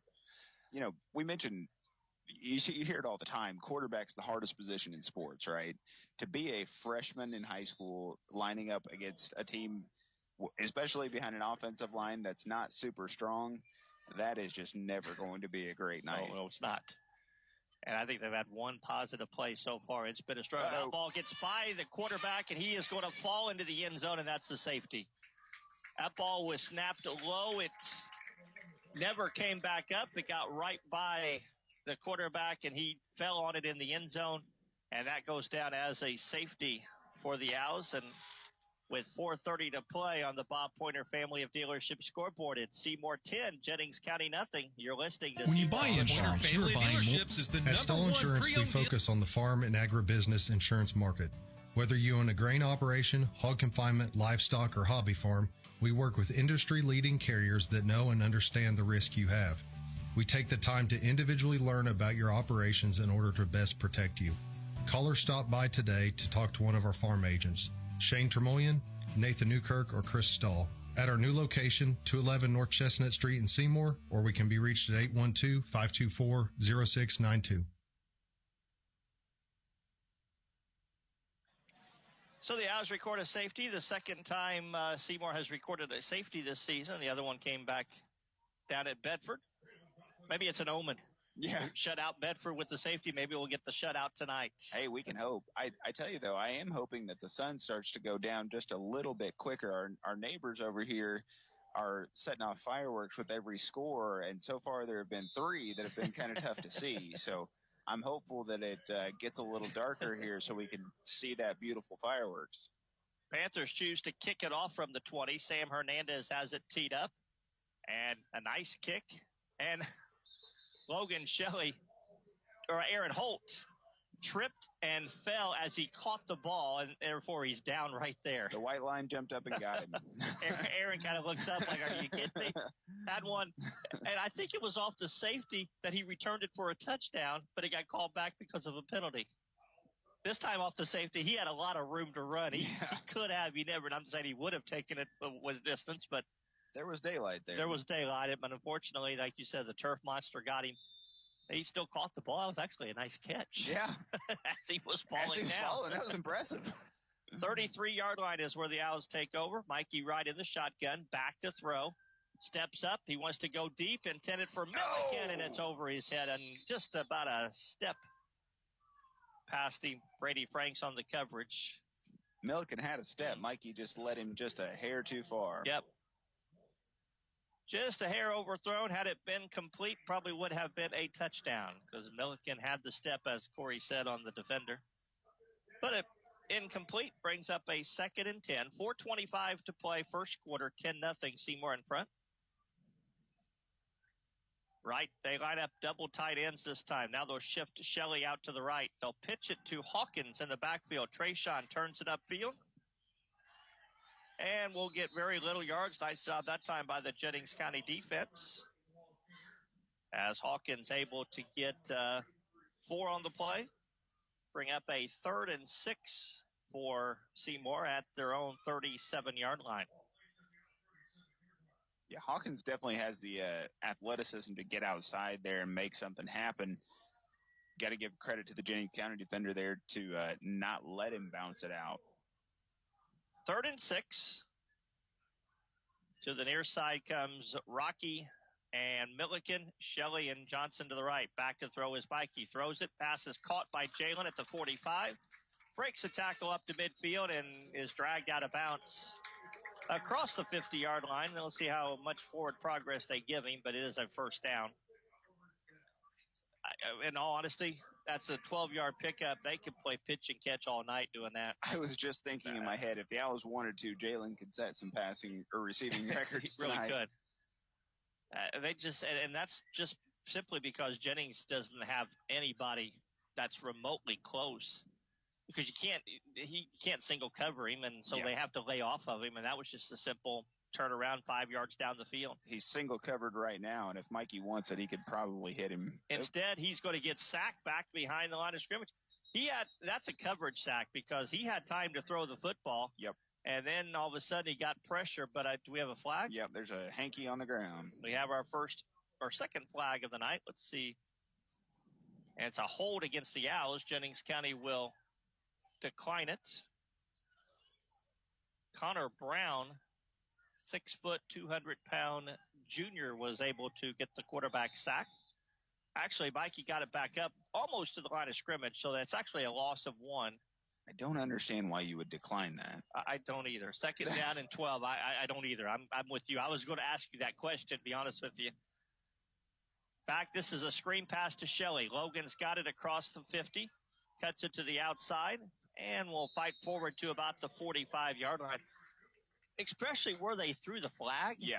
It was only a 1-yard loss. And you could have pushed him back 10. From the spot of the foul, which would have been probably 2nd and 26 or something. Yeah. That would have definitely put the Owls at a massive disadvantage. Yeah, that one puzzles me as to why that would never cross my mind. On first down, you always take the hold. It didn't matter if it's, a 10-yard move, from the line of scrimmage, or in that case, it was 4 yards behind the line and would have made it 2nd and 24 or 1st and 24. 3rd down, 7-yard pickup, 3rd down and 6. Another flag, and I think the Owls moved early. They did. False start on the Owls, so that'll cost them 5 yards. Move it back to midfield. The Owls will be shaping up with a 3rd down and 9 at the 50-yard line. Look outside. We got a hang glider out here to our left. Yep. We got a plane with a sign behind it on its right. You can't tell there's anything going on in town or anything. We got advertisements on planes. And not a typical Seymour evening. No. 3rd down, they set up the screen. Hawkins catches it, breaks a tackle, 45-40, 35-30. Down the sideline, Trayshawn to the 10, and he's pushed out of bounds inside the 10-yard line. Blaine Stainbrook had a great block for the Owls that sprung at Trayshawn at the line of scrimmage. But we got a penalty flag down, and it's an illegal block on the Owls, and that'll nullify the big gain. I was just about to say, if Trayshawn cuts that back more toward the middle, he's probably gone there, but would have a 47-yard gain nullified due to the illegal block in the back. And 10-yard penalty from the spot of the foul, which was at the 45. Jennings County 45. We'll put it back to the Seymour 45 and bring up a 3rd and 14. And I can guarantee you Coach Moore not happy with the mental mistakes. The penalties right now not making him a happy coach. 2 receivers to the right, double running backs this time. Mikey will hand to Hawkins on 3rd and 14. He tries to bounce it to the outside and will be pushed out of bounds at the Jennings County 48-yard line. Pickup of 7. I'm not going to lie. I would have bet my house we were throwing the ball to Jalen right there, but that was an interesting play call. Yeah. On 4th and 14. Or 3rd and 14. Obviously, I think the Owls knew they were in 4-down situation because I don't know that you run it if you're intending to punt. No. So there's not a whole lot of fear that the Jennings offense is going to, even if we would not get it here. You're exactly right. I mean, you're right about that. So 4th down, the Owls faced with it at the 48. And another. Now we have a whistle. We might have a timeout. We do. Okay. Jennings County called a timeout. 2:23 to play on the Bob Pointer Family of Dealership scoreboard. It is Seymour 10, Jennings County nothing. You're listening to Seymour football. Let me ask you a question. Are you looking to spruce up your living room with a vibrant splash of color? Or maybe give your exterior a fresh coat of paint that turns heads? Or dive into the world of trendy wallpaper designs? Well, if the answer is yes, or even maybe, it's time to call S&B Wall Coverings. From commercial to residential projects, they tackle it all. Painting, epoxy flooring, light remodeling, insulation needs. Their quotes are absolutely free, so you'll know exactly what you'll pay for. Don't wait any longer. Contact S&B Wall Coverings today. Watch your home turn into the place you love. 812-216-0162. 2:23 to play. First quarter, the Owls in front by a score of 10-0. And they have a 4th down awaiting them at the Jennings County 48-yard line. It'll be 4th and 7. Panthers obviously didn't like the formation or something, so they call a timeout. And now play resumes. Jalen lines up to the left. 3 receivers to the right, Rocky, Milliken, and Shelley. Hawkins, the running back next to Mikey. He rolls to the right, steps up. Another flag comes down. The pass is complete. Nope, incomplete. Pass was intended for Rocky. He wasn't able to hang on to it. Penalty would have been against Seymour, but it's an incomplete pass, so they will decline the penalty, and Jennings County will take over 1st and 10 at their own 48-yard line. Certainly a lot of flags in the last couple of minutes. The Owls are just not playing very fundamentally sound ball right now. Just a lot of little mental mistakes. You know, it's one of those you can get away with when you're playing a pretty inferior opponent, but these are the kinds of things you got to get cleared up going forward. We're not too far away from the tournament. Brady Franks quarterbacking. He's got Cam Patterson to his right. Here's a screen pass. It's complete. Picks up very minimal yards. Pass was caught out there by Ryan Clark. Tackle made by Aaron Holt. It's a pickup of 5 on the play. 2nd down and 5 at the Seymour 47-yard line. This time they'll bunch out. The send motion is McCory. And the hand is to McCory, and he will get hit right at the line of scrimmage. They might give him a yard. They will give him a yard. Bring up a 3rd down for Jennings County at the 46-yard line. Clock moving with 1:20 to play first quarter. Seymour in front 10-0. Nice job there by the Owls defense flying to the ball. You know, made Mr. Floyd take the down marker from his right hand to his left. 3rd down. Franks in the shotgun. 2 receivers to the left, 2 to the right, actually an H-back to the left and right. The snap to Franks. He's going to run it himself.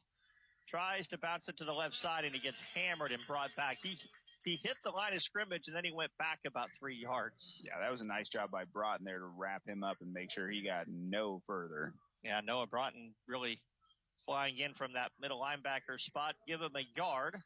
It'll be 4th and 3 at the 45-yard line. Jennings County will keep their offense in there. Clock moving as we have hit under a minute, 20 seconds on the game clock, 10 on the play clock. So Panthers will have to run a play before the quarter ends. Although they're going to take the play clock all the way down to 0 and call timeouts. We'll keep it here. 13.4 seconds to play. The Owls again on the benefit of a touchdown and 2-point conversion and a safety have a 10-0 lead.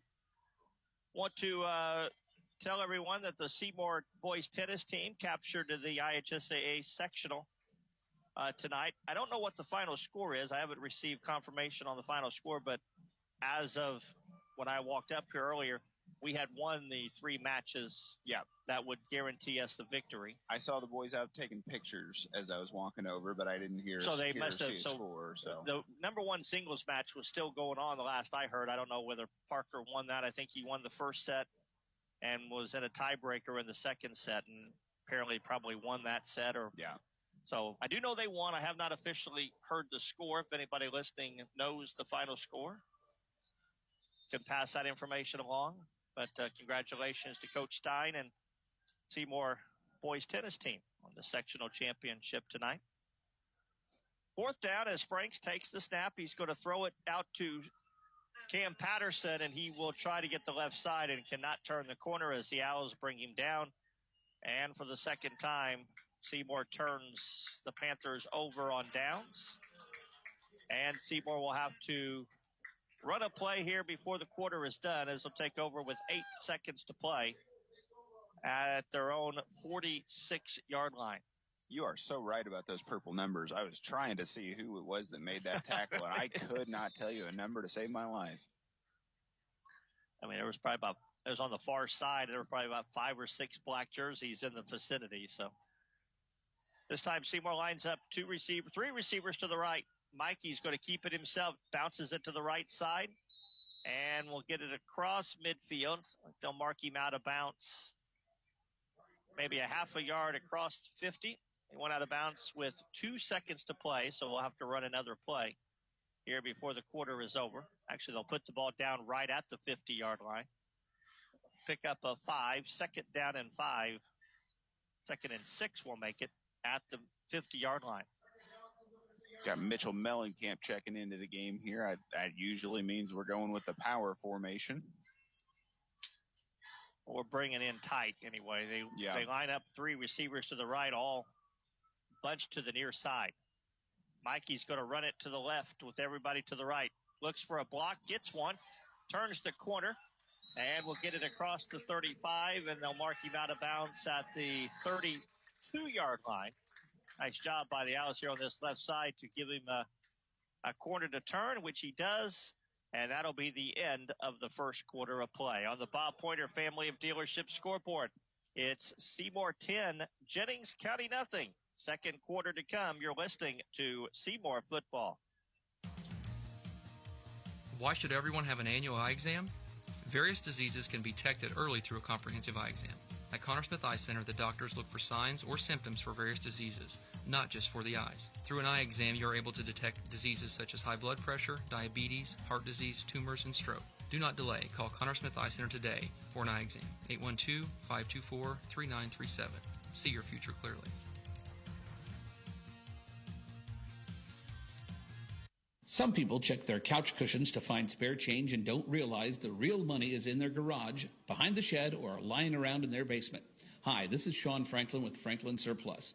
We pay top dollar for all your scrap metal. Think about that old lawnmower you thought you might fix someday, or the refrigerator that quit working, or that old car battery you keep meaning to get rid of. Turn them all into instant cash right now. It's fast, it's easy, and we pay you on the spot. Bring all your scrap copper, steel, aluminum, lead, any type of scrap metal out to Franklin Surplus, just off Highway 50 East in Hayden. All right, back here at Bullitt Stadium, where the Owls in front by a score of 10-0. I didn't get any text messages to tell me, but the players themselves came up here during the break, and indeed Parker did win. So a 4-1 victory tonight for the Owls as they beat Brownstown Central to win the IHSAA sectional and will advance to the Columbus North Regional next week. So congratulations. We're going to try to speak to a couple of them at halftime tonight. Screen pass to Jalen on the right side. He will get it across the 30. 25-20 down the sideline, 10-5 end zone, touchdown, Jalen Johnson. That is a 32-yard screen pass, and that was all Jalen Johnson. Oh, absolutely. You know, we say it pretty regularly that he is normally the best athlete on the field. Get him the ball and let him do his thing, and that's exactly what happened there. Quick little bubble screen to the receiver. He made it everything happen after that. Jackson Fox in to kick the extra point. Let's see if he can actually attempt. Yeah. We can get him to attempt one here. Tell Jennings County to stay onside so Jackson can get an attempt here. Aaron Holt will hold it. Mitchell Mellencamp will snap it.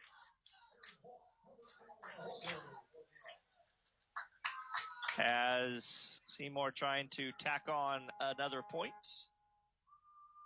And I'll be daggone if he didn't jump offside. Keep him out there.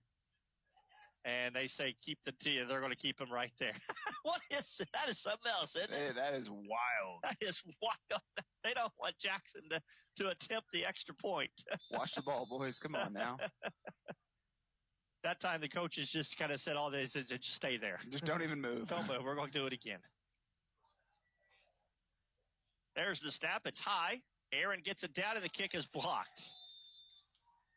Aaron Holt did a nice job to get the ball down, but that allowed the corner for Jennings County to get around and block the extra point. So the score stays on the Bob Pointer Family of Dealership scoreboard. 11:50 to play. It's Seymour 16, Jennings County nothing. You're listening to Seymour Football. New Legacy understands the importance of securing your future, and we are ready to serve you at either of our locations in Seymour or Scottsburg. Insurance isn't just about protection. It's about providing peace of mind and financial security for you and your loved ones. Whether it's safeguarding your business, home, or health, New Legacy is here to guide you through the process and ensure you have the coverage you need. Don't wait until it's too late to protect what matters most. Call today at 812-271-2000 or visit us to start building a legacy of security. When it comes to insurance, do what you do best and delegate the rest. To us at New Legacy.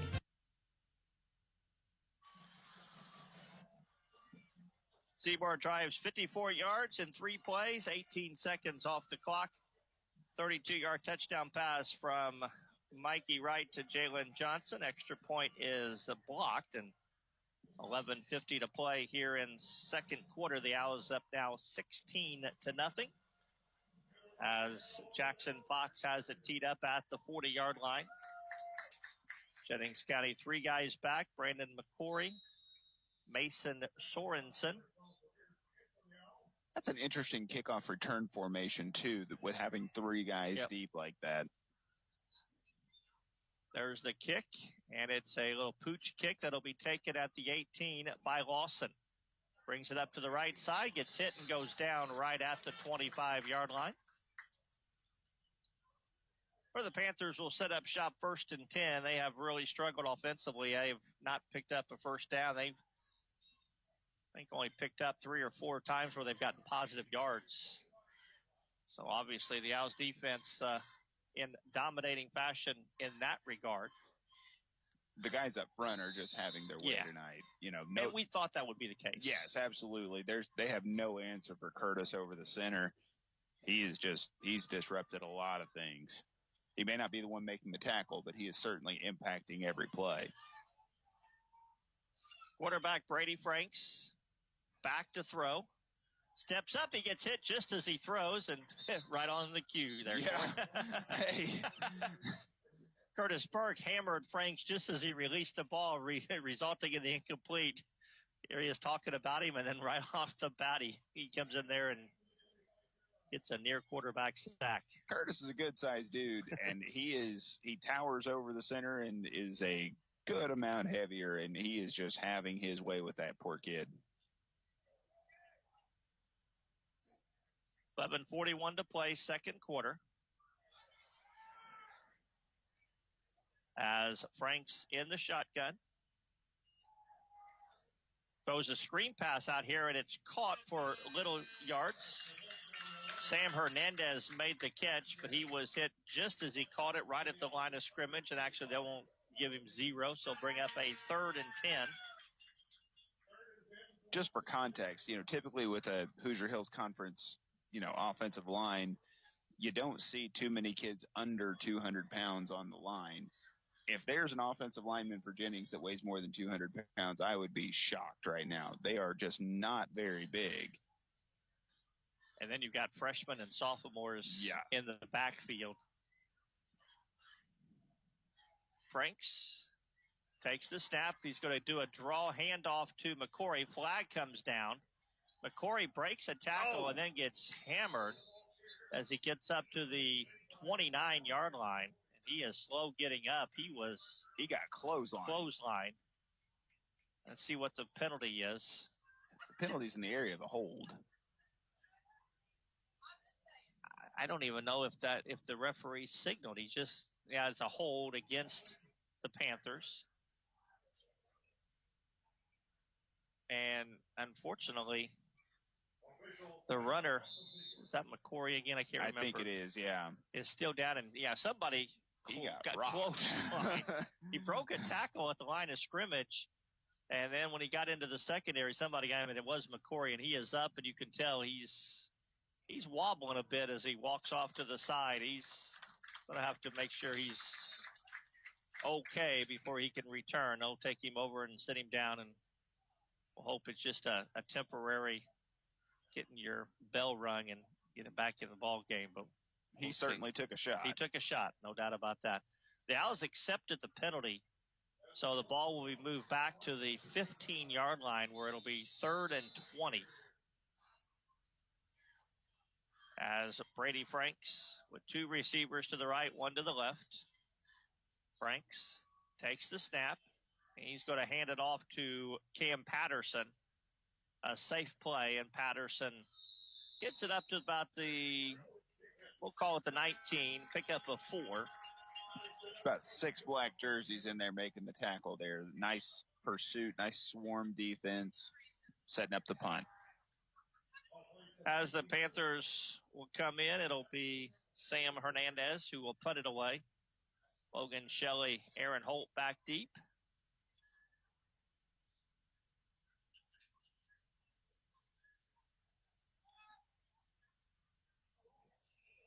There's the snap. It's a good one. Oh. Hernandez, a line drive kick that Holt will field at the 45 and will be brought down. Nice defensive play by Logan Lawson as he is brought down at the midfield mark where the Owls will set up 1st and 10. Is that Jalen that just about got Mitchell. the punt? Was it Mitchell? Yeah, if Mitchell's fingers were another inch or 2 longer, he would have had that one blocked.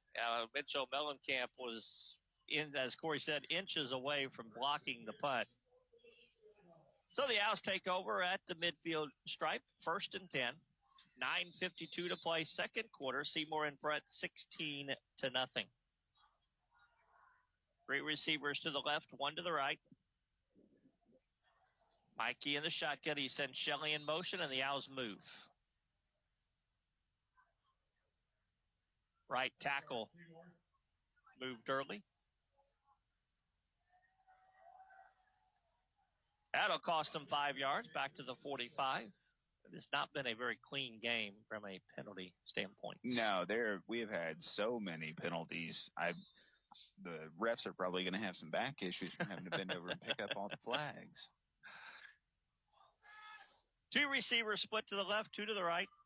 In the shotgun is right. He takes the snap. Hands to Hawkins. Oh. Nope. What in the world was that? That hit off a helmet. Did it? I thought he actually faked it to Hawkins. It was a read option. I swore Hawkins had it, and then all of a sudden the ball is just flying up into the air. So he threw it off a helmet? Yeah, one of the offensive linemen, his head got in the way of Mikey's throw there, and it whacked off his helmet. Lance says Danny Elster for Jennings County might have even got a hand in it on there as well. So goes down as an incomplete pass, second down and 15. I thought Hawkins had it, then all of a sudden the ball is just flying up into the air. It's like, where'd the ball come from? This time Hawkins does get the carry, and he gets it across midfield up to about the 49, so he gets the penalty yardage back. Forward progress will give him to the Jennings County 49, pickup of 6. That'll bring up a 3rd and 9 for Seymour. Clock moving with 9:25 to play. Second quarter.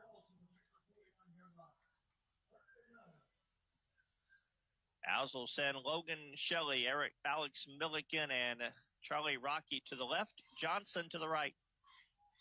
Hawkins, the running back with Mikey, takes the snap, steps back to throw, throws a screen for Hawkins. He makes the catch and is trying to get away from the initial tackler and can't. Nice play that time by Jennings County's Albert Clayton, or I beg your pardon, Wilson Reed made the stop. Pick up a 4. It'll bring up a 4th down for the Owls, 4th and 5, but apparently we have another penalty flag on the play. Unfortunately, that screen just took too long to develop, and that's when you end up with a hold from the linemen because they don't know where the ball is, and the penalty the other way. So. A face mask on Jennings County, 5-yard face mask, and that'll be enough for a first down. So that'll move the chain. So it would have been a 4th down. Oh, that's not. Oh, it's 5 yards at the end of the run. Yes. Yeah, so 5 yards that will be enough for the first down. Yes, 5 yards at the end of the run. Here's a screen pass set up. Actually goes out to Shelley, who makes the catch, cuts it to the 30, inside to the 20.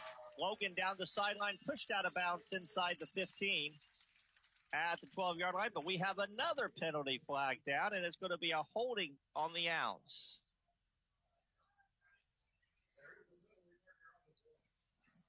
We're going to have to talk to Mr. Mans. They're getting paid by the flag.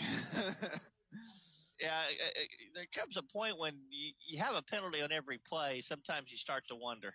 Yeah. 27-yard pass play nullified because of the penalty. And the penalty was downfield because they mark it off, and it turns out that the Owls will get 4 yards. It'll be a 1st and 6. So the penalty happened downfield. This is such a strange game. It really is. And so the 10 yards from downfield, each team now with 4 penalties, 1.5 in. So 1st and 6, Wright takes the snap. He's going to run it himself and gets it across the 35 down to about the 33-yard line. Pickup of 3 on the play. Bring up a 2nd and 3. Mikey had a little hesitation there. If he just goes straight downhill, he might have had more of an opening. He kind of danced around before deciding to go, giving the defensive player an opportunity to get a wrap there. 2nd and 3, clock moving, 7:40 to play. Second quarter, Seymour in front, 16-0. 2 receivers to the right, 1 to the left.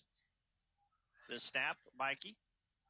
He's going to give it to Hawkins around left end. Trayshawn got the first down across the 20, inside the 15, and will be run out of bounds. Actually, they say he stepped out.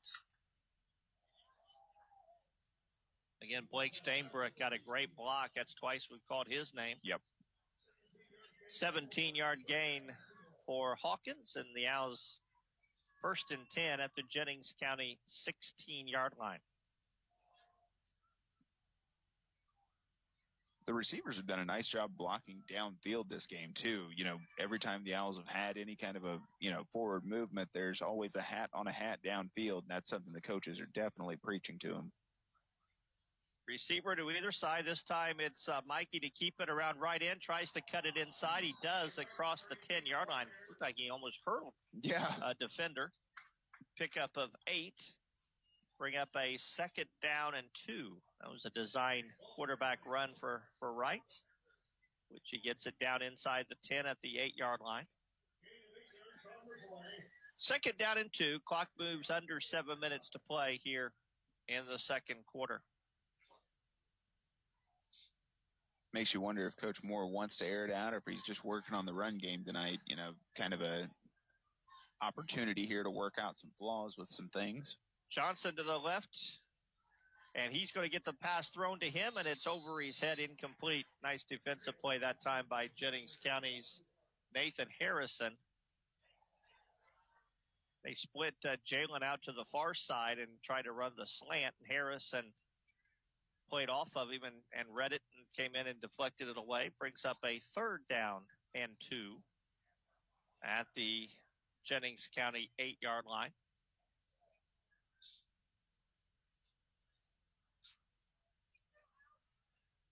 I can't decide if there looks like the First Baptist parking lot is full. I don't know if there's a shuttle that comes from the parking lot. So I think you got the Oktoberfest people that are parking. Yeah. Plus you got the football people. And it just looks like an overflow at First Baptist. Here's a handoff to Wheeler. Nick bounces it to the right side. He's got the first down as he gets it inside the 5-yard line down to the 4. 3-yard pickup. He only needed 2. So give him 3, and it's a first down for Seymour. I noticed that last night they were doing that shuttle back and forth, going over the tractor pulling the shuttle wagon around. They left the high school parking lot and went over to First Baptist because they turned left out of the high school. I was like, wait a minute, that's not the way to downtown. They can't go down 2nd Street because of all the construction. Oh, yeah, that makes sense. So that's why the parade route has changed tomorrow, too. Yeah, I found out I'm going to get more steps in tomorrow for that. Here's a hand. Oh, right up the middle. They gave it to, was that Mellencamp or Nugent? Nugent. They went to the jumbo package, and Nugent got the carry, and he got hit right at the line of scrimmage. Yes, nice play there by the Jennings County. One of the up guys there on defense did a nice job sticking Nugent for no yards on the game. This is play 10. 10th play of the drive for the Owls here. That started right around midfield. Mikey under center. This time he's going to keep it, rolls out to the left side. He'll keep it and bounce it into the end zone. He was looking for somebody, and really Jennings County's defenders committed to covering the pass. He kept it himself, and he walks into the end zone for the touchdown. It's a 5-yard touchdown run, and the Owls on the board again. 5:34 to play here in the second quarter, and Jackson Fox in to attempt the extra points. Kind of thought they might go for 2 here, given not getting the last one, but it's still a lopsided score anyway with the safety and the additional 2-point conversion earlier. So see if Jackson can get his first varsity point. That is actually had a chance to attempt one last time and had it blocked. The snap was high. Do we get another false start? if we do, there's something up with that.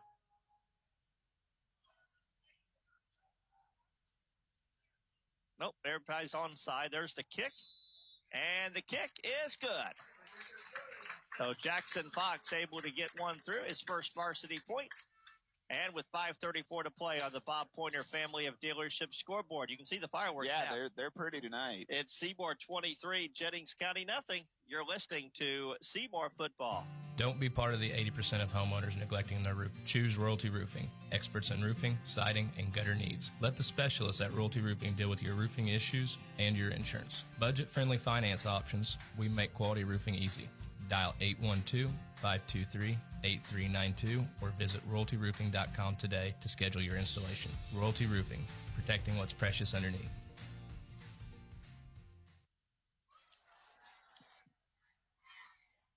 The Owls drive 50 yards in 10 plays. 4:18 off the clock. It's a 5-yard touchdown run by Mikey Wright. Jackson Fox's extra point. 5:34 to play here in the second quarter. It's 23-0 in favor of Seymour. And Jackson has it teed up at the 40-yard line to kick it away. I don't know if my mind is playing tricks on me or if it's actually true, but I'm smelling some good smells coming from downtown right now, drifting this way.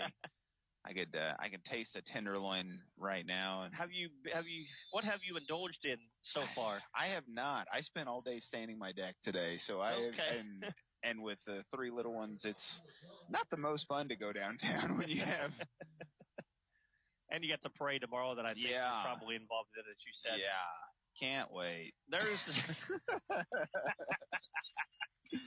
There's the kickoff taken by Jennings County. It was short kick, and so the Panthers will take over 1st and 10 at their own. Let's see where they put the ball down. It was a short return, picked up about the 25. Do they give them the 30? They're just shy of the 30. Let's see if they put it down on the 30. Guys are slow putting the ball down. There we go. Yes, they are. Nose of the football right on the 30-yard line, so we'll call it 1st and 10 at the 30 for Jennings County as Brady Franks. Two receivers split out to the left, tight end to the right. Looks like Brendan McCory, who got sidelined the last series, is back in there, so it's good to see. There's a pass. It's a screen pass caught by Clark. He is going to be hit right at the 30-yard line by Jalen Johnson. Aaron Holt had the initial coverage. He'll give him a yard on the play, 2nd down and 9. Jalen has such good closing speed. Like, he was not anywhere near that ball whenever it was caught and closed that ground so quickly to make that tackle. He's literally on the opposite side of the field and came on all the way over and made that tackle. 2nd down, 9. Ball at the 31-yard line. Two receivers to the right. In the shotgun is Franks. He takes the snap, hands it off to Patterson, and he gets hit behind the line of scrimmage. Mason Nugent, first guy to get there. Jackson Brock was also back in the backfield. He's going to lose 3 on the play, bring up a 3rd and 12. I know that Jennings County has yet to pick up a first down. Mm-hmm. And they're faced with a third. The one thing the Owls have done a nice job is on 1st and 2nd down of getting them into 3rd and long, because they are not an offense that's going to pick up long distances. Yeah. You know, if you can force a team that's not very comfortable to throw the ball in long down situations, that usually turns out well. They'll hand it off this time. Hell, the ball thought the ball came loose. It did not. The running back was Brendan McCory. The way the Owls I think it was just the fact that they were pursuing, and they're like two guys just kind of jumped over the carrier so they wouldn't get hit with a late hit. Thought maybe the ball came out for a moment. Pickup of 3 on the carry. And that'll bring up a 4th down for Jennings County, and they'll be in the punt as Sam Hernandez will be back deep. The Owls nearly got it last time. Let's see if they're coming again. It's a one hopper. Oh. And yet again, Mitchell Mellencamp was there, but can't do it. The catch is made by Shelley back at the 35. And he breaks a couple tackles and finally goes down about the 35-yard line. I am not sure Mitchell Mellencamp's going to be holding that ball for the punter one of these times. Yeah, he is right there those last two. Mitchell has been within a fingertip, a hand of getting a block. So the Owls take over 1st and 10. They get to run maybe another 2-minute offense here. 3:14 to play, essentially. Very nice to see them. They get the ball first to start the second half. So maybe we can get a score here right before halftime and get the ball first and put a score on right off the bat and kind of put this into the deep freeze. Now we got a whistle and a flag on the play before the play. A false start on the Owls. Coach Moore takes his headset off and he's not happy. No. He is not happy. We have not been We've been sloppy. Been sloppy. That's a good word, yes. We've been very sloppy. A lot of just silly mental mistakes that, they're unforced mental mistakes too. False starts, holding, blocking in the back, those kinds of things. Those are the kinds of things that'll just absolutely kill you in a game. This one, okay, not that huge of a situation, but those are the kind of mistakes that'll absolutely break the game for you if it's a tight game. So mark off 5 yards, 1st and 15. Two receivers to either side. They do a little jet sweep to Shelley. And he'll bring it up to the 29-yard line, a pickup of about 2. Do need to give Logan some credit on that kickoff return. There were about 8 white jerseys on the ground where he was making some people miss before ultimately being tackled. We had another penalty against the Owls. Why not? An illegal motion. 5-yard penalty. We'll mark him back another 5 yards. It'll bring up a first and 20. 6 penalties now on the Owls. That's a lot for a game, let alone not even 2 full quarters. And they're all the 5-yard variety too. Yeah. 6 for 30. That shows you just the middle ones. This time Mikey throws, intended for Shelley. Logan's got it. Catch is made, and he is dragged down about the 32-yard line. A pickup there of about 12. Pretty close to it. Puts us back at the original line of scrimmage. Mark it down at the 33-yard line. So give him 10 on the play. Back to, like you said, back to the original line of scrimmage. 2nd down and 10. 3 receivers, Rocky, Shelley, and Milliken go to the left, to the far side. Johnson to the near side. Mikey's going to roll to the far side. Steps back, throws it across the middle. Nobody's there. Threw it out to I shouldn't say the middle. He threw it out to the left, and it didn't look like the receiver and him were on the same page. No, the receiver zigged when Mikey thought he was zagging. And one zigged, one zagged, and ball was thrown straight. Something like that. You know, the scoreboard obviously is very favorable for the Owls, but I got to think that Coach Moore is not going to be happy with the team at halftime. You know, those mental mistakes, just not, putting your foot down, putting it on the gas pedal, and just completely taking this out of control to this point. Clock stopped with 2:26 to play. Right in the shotgun, back to throw. Throws he out to Jalen. Jalen makes the catch. He breaks the tackle at the 45. And high steps the sideline out of bounds to about the 49-yard line, where that's good for a first down. 16 on the pass play from Wright to Johnson, and the Owls have it 1st and 10 at their own 49. Clock stopped. 2:20 to play. By the way, coming up at halftime, our final fall sports spotlight tonight.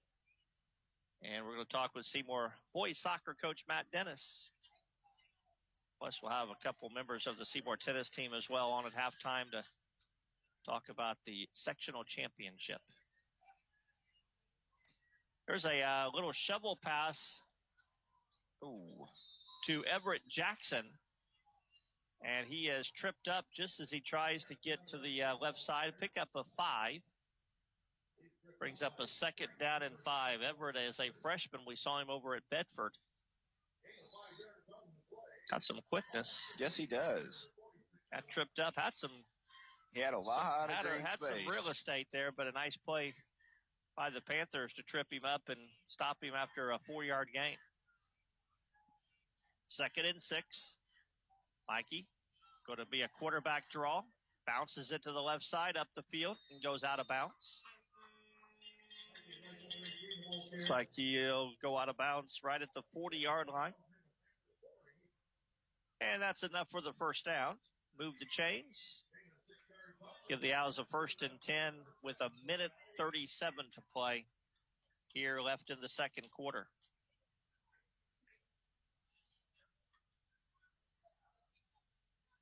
And 2 receivers split to the right, 2 to the left. In the shotgun right, back to throw. He's got some pressure. 1 to set up the screen. Now he's got to throw it downfield.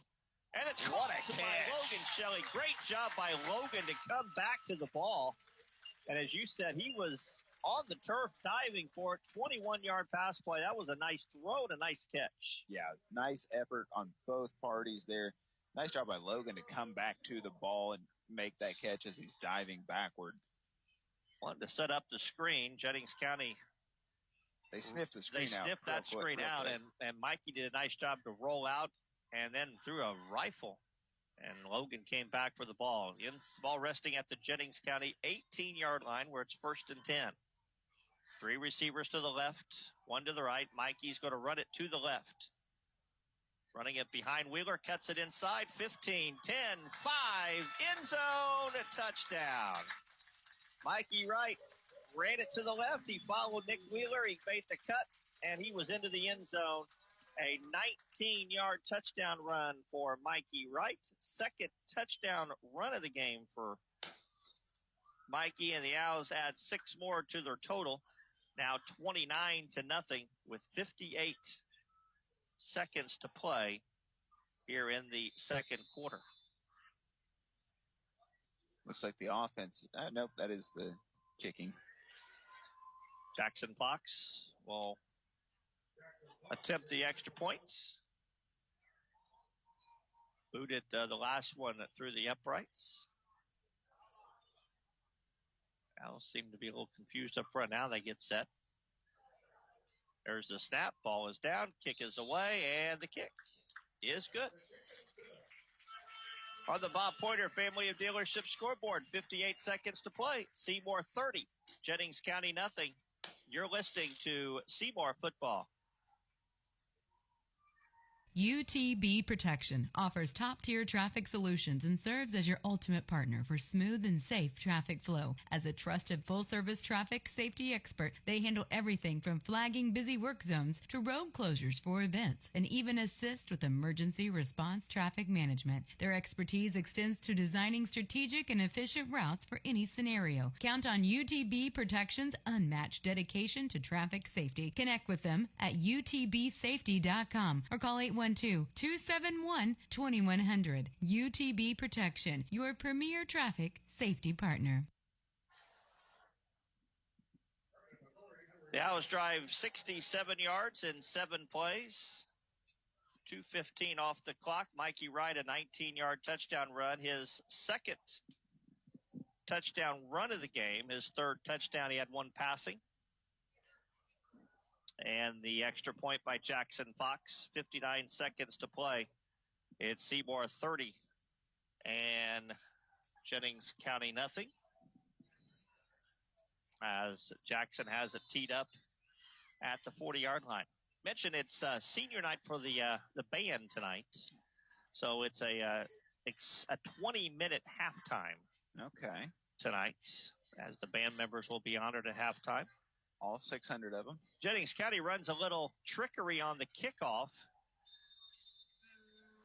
And it didn't fool anybody. No, that was... Brandon McCory ended up running it. That was maybe the strangest. I have never seen anything like that. They literally caught the ball and circled up around the guy and then waited until the Owls kickoff coverage had a chance to get to them and then decided to move. That was certainly a unique kickoff return. It was a different way to run a fake kickoff return or a reverse. I don't even know how you... It was strange. I've seen a lot of variations of a reverse return, and that wasn't one of them I've ever seen before. The Owls were not fooled by it, so the Owls were right there. So first down for the Panthers at the 27-yard line as Brady Franks, and they're going to run a double reverse, and actually Ryan Clark lost the football. It's still loose, and Jennings County recovers. They ran a double reverse. Ryan Clark was going to throw it, and the ball just came out of his hand. Yeah, that one, he just wasn't able to Mason hit it? Mason Nugent, Lance says Mason maybe hit him and forced it out of it, got a piece of it or made contact with him. Ball goes all the way back to the 13-yard line. That's a loss of 15. And it'll bring up a second and 25. Jennings County does not have to run a play before the halftime, but they do line up like they're going to. Franks will take the snap, back to throw. Throws it in the flat. It's overthrown and incomplete. And our good friend Matt Whittaky had a very quick trigger finger. Come on, Matt. Come on, Matt. If you know Matt Whittaky, give him a hard time. Tell him that the radio guys were on him. 0.2 of a second. 0.2 of a second on the clock, and we'll have to run another play. Let's get a pick six or a strip fumble, return for a touchdown, something here. So again, the Panthers will come up and they're going to run. They're still going to be out in regular formation, so they're going to run a play. 0.2 of a second to play. Frank's in the shotgun. And now we have a flag. Are you kidding me? They didn't get it off in time. It's a delay of game. Oh, goodness. I think they should just take a knee and go to the locker room here, but have mercy. Well, now they're 0.2 of a second came off, but they can't come off still have to because run a they're letting a play. It was a dead ball. And now, I don't think he can get 0.2 on the clock. He puts 2 seconds up there. Nah. I don't know if he can. I don't think he can program it for 0.2. I don't know if he can either, but. Oh, yeah, he can. There we go. All right. Not a boy, Matt. Matt's getting more airplay than he's gotten all his career. Again, you have to tell him that the radio guys are giving him a hard time. In a very nice, jokingly, loving way. We love Matt.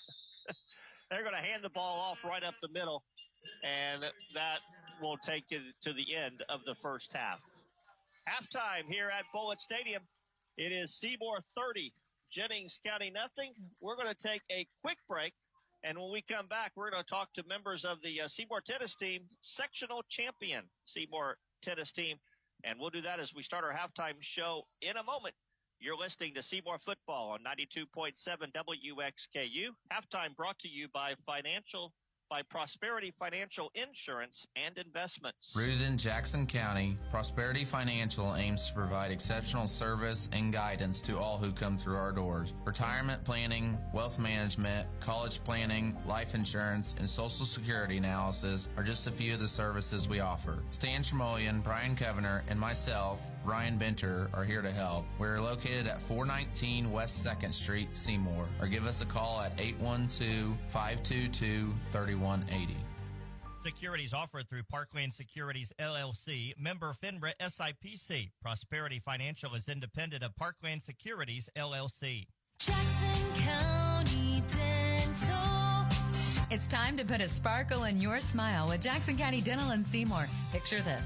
Same-day crowns for that instant oral treatment, teeth whitening to brighten your day, and Invisalign for a straighter, more confident you. Their team is here for all your dental needs, from routine care to tackling tooth pain and those pesky fillings. And families, this is your dental home. And guess what? They're making it easy with Care Credit, so you can focus on your smile, not your wallet. Call Jackson County Dental today and let Dr. Drake, Dr. Pierce, or Dr. Doug pamper your pearly whites. Jackson County Dental, now accepting new patients. Jackson County Dental.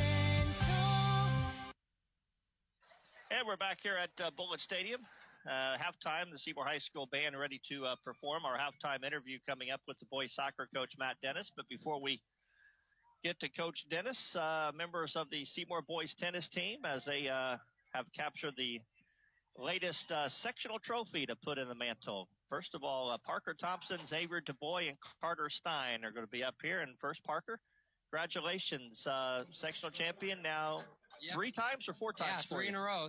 3 in a row. You got the win tonight. 7-6? What was the second set? Or you won the first set 6-1. 6-2. 6-2, and the second set was a tiebreaker. It was 7-5. 7-5, So we okay. didn't quite make it a tiebreaker. Okay. So. But you got the victory tonight. You've been bothered. You hurt your ankle. Yes. That was in the Floyd Central. Yeah. It was a conference championship. Right off the get-go. How you feeling? You doing all right?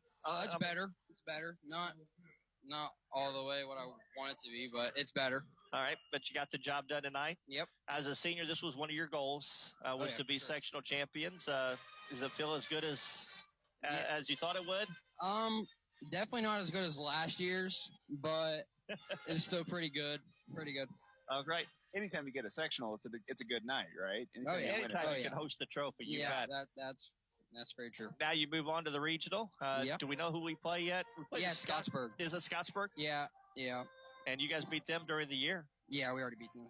So you should be maybe a chance to get to the regional final. That'll be a nice thing. But you guys get the sectional trophy, got all the pictures, and hoisted the trophy, right? A lot of pictures. All right, sounds good. Hey, congratulations. Thank you. You bet. Xavier DuBois. Xavier plays 2 doubles. You and your partner, Braylon Busby. What were your scores tonight? Sorry? What were your scores tonight? It was 6-3, 6-1. So pretty easy time tonight. Yeah. We got it going, and we just kept sailing. You, I've been to a few tennis matches. I will say you're one of the vocal ones on the court. Yeah, I definitely like to be loud. Do you take pride in that? I absolutely do, Okay, yes, so sir. you are aware that you are one of the vocals. Yeah. I like it. There's nothing wrong with that. Playing doubles, a little different than playing singles, but you and Braylon have really kind of you teamed together not halfway, but maybe about a quarter of the way through, and you guys have really started to gel well we've been together for most of the season pretty much, and I mean, I'd say our games pretty much complement each other pretty well, and I like to pride myself in being the voice of the team, but it definitely helps to keep everybody's head up. Yeah.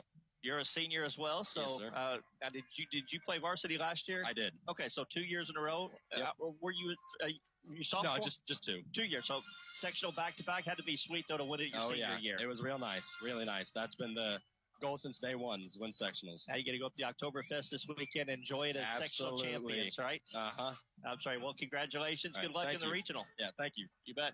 And our third guest is Carter Stein. Carter, second year in a row. Yep. You're the pace setter. I always say that because you're always the first one done. Yeah, usually. a lot of times, yeah. You and Dane, you seem to be the first one. You just got to take care of business and do things. What were your scores tonight? 6-1, 6-1. So pretty easy victory. When you play an opponent like this, like you played him earlier this year, is it easier or is it harder when you have to play him a second time? I'd say it usually depends, but it's usually harder to beat someone 2 times in a row. Maybe they know what your tendencies are and can do anything. What was working tonight for you? What was part of your game that was really good? I was just keeping it in, and he was making mistakes. So yeah, coach/dad said he was trying to take some pace off the ball. Yeah, a little bit. Yeah. Do you think that was by design? Maybe. Don't know. Okay. Well, whatever. You got the job done, right? Yep. As a freshman last year, winning it now this year as a sophomore, you're a little more experienced. You kind of knew what to expect, but it's still sweet to host that sectional, isn't it? Yeah. Hopefully we can win it all 4 of my years. That'd be cool, wouldn't it? Win it 4 years in a row, absolutely. Now, Parker going to be gone next year. You'll have to take the role as one. Are you ready for that? Well, it'll be a little different, yeah. But I know you can do it, right? Yep. You got the family behind you. You got a good support behind you, right? Yep. Always. All right. Well, hey, congratulations, Scottsburg. You beat them 4-0? 4-1. 4-1. So pretty good opportunity. Yep. Should be able to win. Regional's at Columbus, right? Yeah, they're at Columbus. And then would probably play Columbus North in the final. Who knows? But who knows, take them one at a time, right? Yep. Congratulations Thank you. on the trophy. Yep. You bet. Carter Stein, boys, thanks. Congratulations, guys. Congratulations to you. Absolutely. We're at halftime. It's 30-0. Seymour in front, and our halftime interview is with Seymour boys soccer coach Matt Dennis. That conversation after this short timeout. You're listening to Seymour Football. Welcome to the People's Bank, where you're not just a customer, you're family. For decades, we've been right here supporting our community and helping dreams come true. Whether you're opening your first account, buying a home, or planning for retirement, we offer personalized service and local expertise. With competitive rates and a commitment to our hometown, the People's Bank is your trusted partner in every financial journey. Visit the People's Bank today, where hometown values meet financial success. You can count on Member FDIC and Equal Housing Lender. Joint pain, injuries, or foot problems shouldn't keep you from enjoying the game. From athletic training to rehab to leading-edge surgical care, the specialists at Schneck Orthopedics and Sports Medicine help athletes of all ages get back in the game. And for quick injury relief, the walk-in clinic in our Seymour office is available Monday through Friday, 8:30 to 11:30 a.m. No appointment needed. Schneck Orthopedics and Sports Medicine, proud to be the official sports medicine and athletic training provider for the Seymour Owls.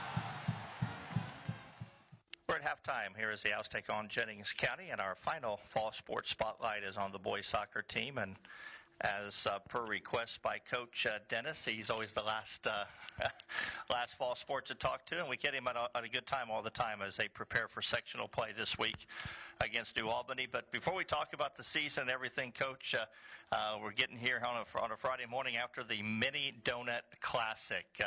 You guys do this every year. Tell me a little bit about this Mini Donut Classic. Yeah, it's a tradition unlike any other, with all due respect to the Masters. We haven't done it the last couple of years because we didn't have the Friday of Oktoberfest off, but it's just a fun way. It's always, the Oktoberfest is always during our last week of the regular season. So we choose up 9v9 teams. We have pool play. We have tie-breaking procedures. We have a knockout-style tournament, and the winner gets 4 or 5 bags of donuts from the Oktoberfest. It's a fun little way to end the season for the guys that aren't on the sectional roster. it's a good day to just sit back as a coach and watch and see the boys have fun. Also, we get our own bag of mini donuts. So, no, it's just a lot of fun. And then tomorrow the work begins in earnest to prepare for New Albany. Yeah. Win or lose, you get donuts, so everything's a win-win. That's right. That's right. Well, let's talk a little bit about the season so far. 11-5. Entering tournament play on a 5-game winning streak. And obviously, of the 5 losses outside of one match to Martinsville, every others have been close. So this could have been even better than 11-5, couldn't it? Yeah, and even if you look at the Martinsville game and you just look at the stats and don't look at the score, we outperformed them in many aspects of the game. So, I mean, we're right there. We've had a really successful season. Nobody's ever going to win them all. You're going to drop a few things, and you're going to learn from your mistakes. But you know, the boys have done really well consistently throughout the year. We play a very tough schedule that early on prepared us for the 5-game win streak we're on now. And not all the wins have been pretty. You know, last night I told the boys they're lucky that we're at the part of the season where you don't grade them, you just count them. Because last night wasn't our best work, but we were able to fight hard and get the win. And I think that resiliency is something that's going to do us well as we go into next week. 4-2 in the conference. Where'd that put us as far as rankings go? Do you know? Third for sure. If East drops the game to Jeff tomorrow, then we could tie for second. Otherwise, we'll be in third place. And the 2 losses were really tough losses. Columbus East played a gritty match, lost a 2-1 game. Floyd Central thought we outplayed them. They scored on 2 corner kicks. You look back at those matches, and obviously couple bounces here and there, we could be talking about a championship, ifs, ands, and buts. But the conference season has been and we've had 2 good road wins at New Albany and Jeff. Yeah, and the disappointing part was we probably played well enough to win against both those teams, and we had 2 in each game we had 2 defensive mistakes where we just kind of switched off as a team. And usually when a guy makes a mistake defensively, we have guys there to pick him up. And for whatever reason, in those moments, we didn't. But then the flip side of that is, I mean, you can look at the goals we conceded and say it wasn't our best work, but you know, we also hit the post a few times against East. And I mean, there's been so many times we've been real close to scoring a goal, and it just hasn't come our way. So, you know, we clean up the attack a little bit, we clean up the defense a little bit, and hopefully we can see some success. I think coming in defensively, we were probably going to be, you know, last year I know we talked about defense being the strong point. Did you think that was going to be the strong point coming in this year? I knew it would be one of our strengths. I think I got to double check the stats, but I'm fairly certain we have allowed 1 fewer goal than last year, and we've played an extra match in the regular season. And we've also scored 17 more goals than last year. So I was hopeful that we were going to score some goals this year. The way that we're scoring the goals, sometimes it means we're throwing extra numbers forward, and you know, you get caught out a little bit in the back. But I mean, our defense is good consistently, save for the few mistakes that we make that we just need to clean up. I've been really impressed with our attack getting forward and making sure that we get goals in front of the net. But I think we're really good both ways. We just need to make sure that we're not sitting back defensively. And there are times I think that teams do that against us, but we're not ones to want to sit back. We know how to defend. We know how to get numbers back. We know when we need to crowd the box, get the ball, and then go forward. But really, I don't know that our offense or defense has been better than the other this year. It's been a pretty good whole approach to the whole season. The one thing I've noticed, obviously, as going to the games is we had Markinson Paul on one side and Miles Chandler on the other. We have some I think Miles in particular, and I've told Ryan this too, deceivingly is faster than I think people think he is. We have some good speed on the outside this year, don't we? Yeah, and that's by design. And Miles is very fast. Mark's very fast. Mark has some goals this year because Miles has occupied the other side. We know, Mark's a new player, but we know that there are teams that know who Miles is because of club teammates, and he's been with us for 4 years now. And so there are coaches that told me that, after the game that they had keyed in on Miles and they take him out of the game or they make him pass the ball instead of go to goal. And so what that means is if they concentrate on Miles and we go the other way. Miles has been the beneficiary. Once Mark gets a goal or assist or is very threatening, then the team tends to shift towards Mark, and then Miles gets to be the beneficiary on the other side. It's great. It's balanced. When we play balanced, we're very good. There have been games that we tend to only go on one side. That's not as good because then the team makes us predictable.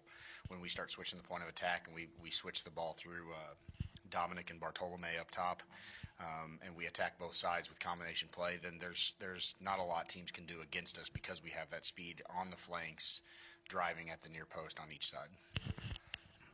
Do you, as a coach, and I think I've asked you this before, you have a particular style that I'm sure you want to play and you like to play.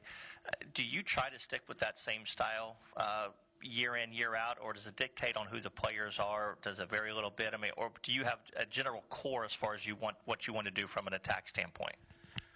We have been pretty consistent with the players that we have coming to us.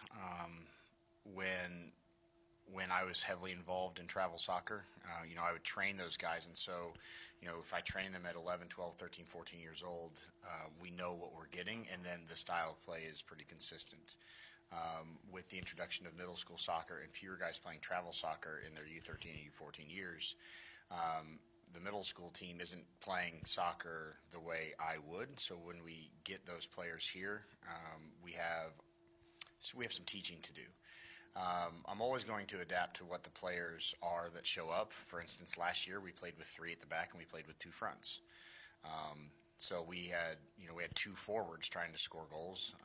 This year we're playing with 4 defenders and only 1 front, and we've scored 17 more goals because of it. So, but we can do that because we've got really fast speed on both wings. We could even play with 3 fronts if we wanted to, and not worry about getting our backs forward. But we've got guys that are fast and want to go forward as backs, and so we play in the formation that we do.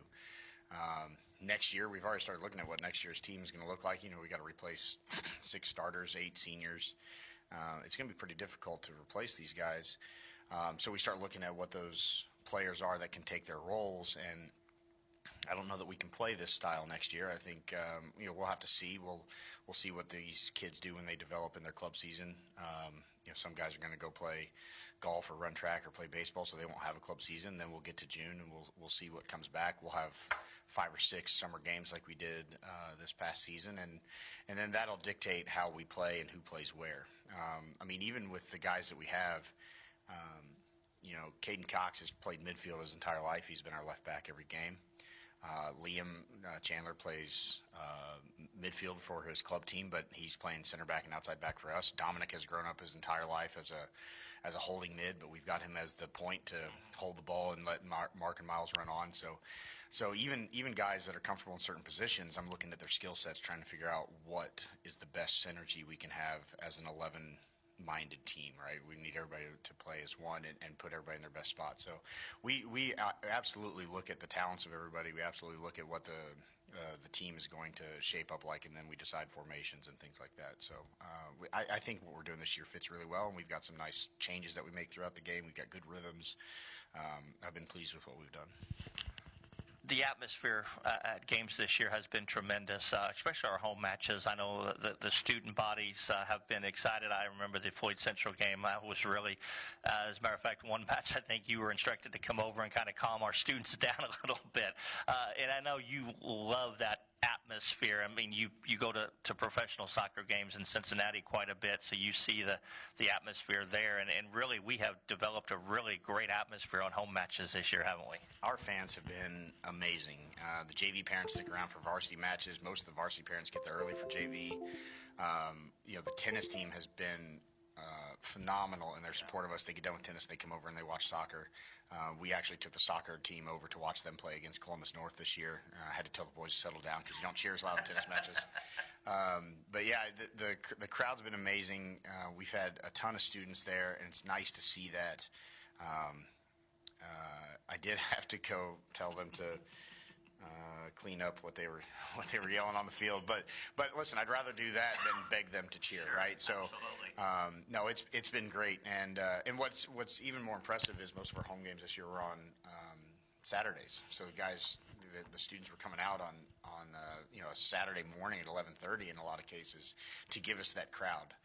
pork burgers. We sell a ton of those. I mean, it's a really good environment. Every time we go on the road, Coach Chandler and I, we talk about this, we put on the best show, whether it's the starting lineups or the anthems or the announcements or just the ADs and the trainers and the personnel that we have around. We put on the best show in town, and the crowd shows up, and it's awesome. I wish we could play every single game at home.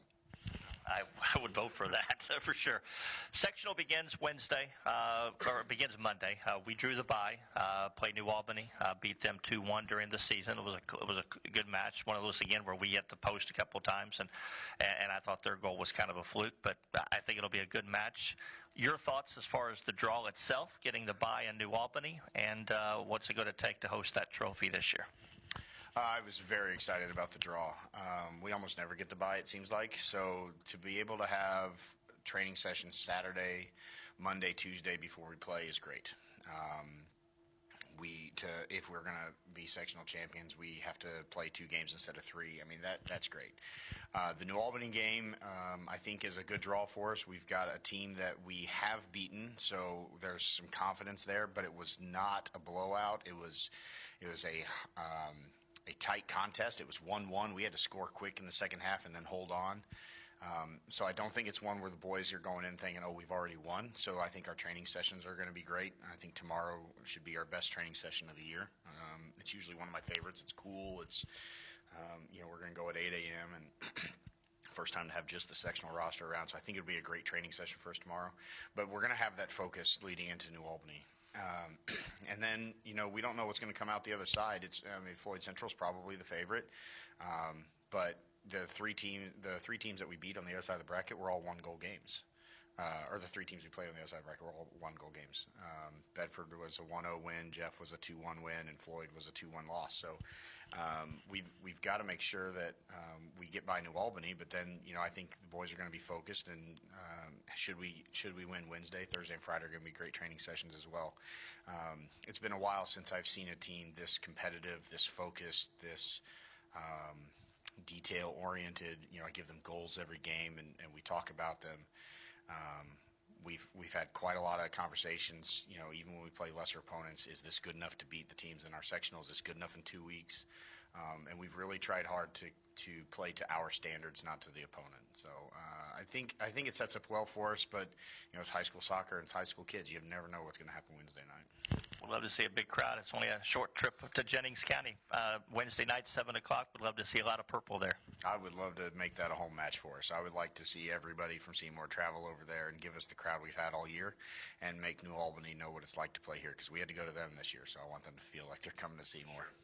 Again, the sectional going to be played at the football field at Jennings County this year, so it's a short trip over. Certainly would love to see a big crowd over there to support the Owls. Coach, obviously I'm a little biased, but I've really enjoyed this year with everything. It's been fun, it's been enjoyable, and got a lot of invested here the next week or so. Can't wish you the best of luck as you take on the Bulldogs and as you go for a sectional crown. I appreciate the time as always you give me. I appreciate it too, Jay. It's been great. I've loved the support of you. I've loved having Lance on the team. This is a senior class that I've loved since they were 6, 7, 8 years old. So we got unfinished business next week. You bet. Looking forward to it. Matt Dennis, coach of the boys soccer team, joining us tonight. We'll take a break. We'll come back, have more from Bullitt Stadium second half action on the way. Seymour and Jennings County. You're listening to Seymour Football on 92.7 WXKU.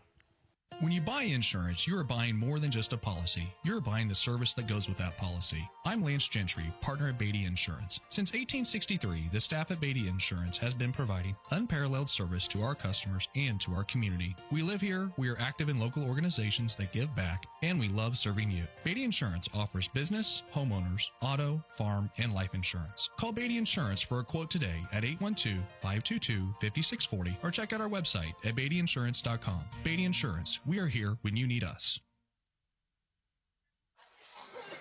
Back here at Bullitt Stadium as we're just about set for second half action. The Owls in front by a score of 30-0.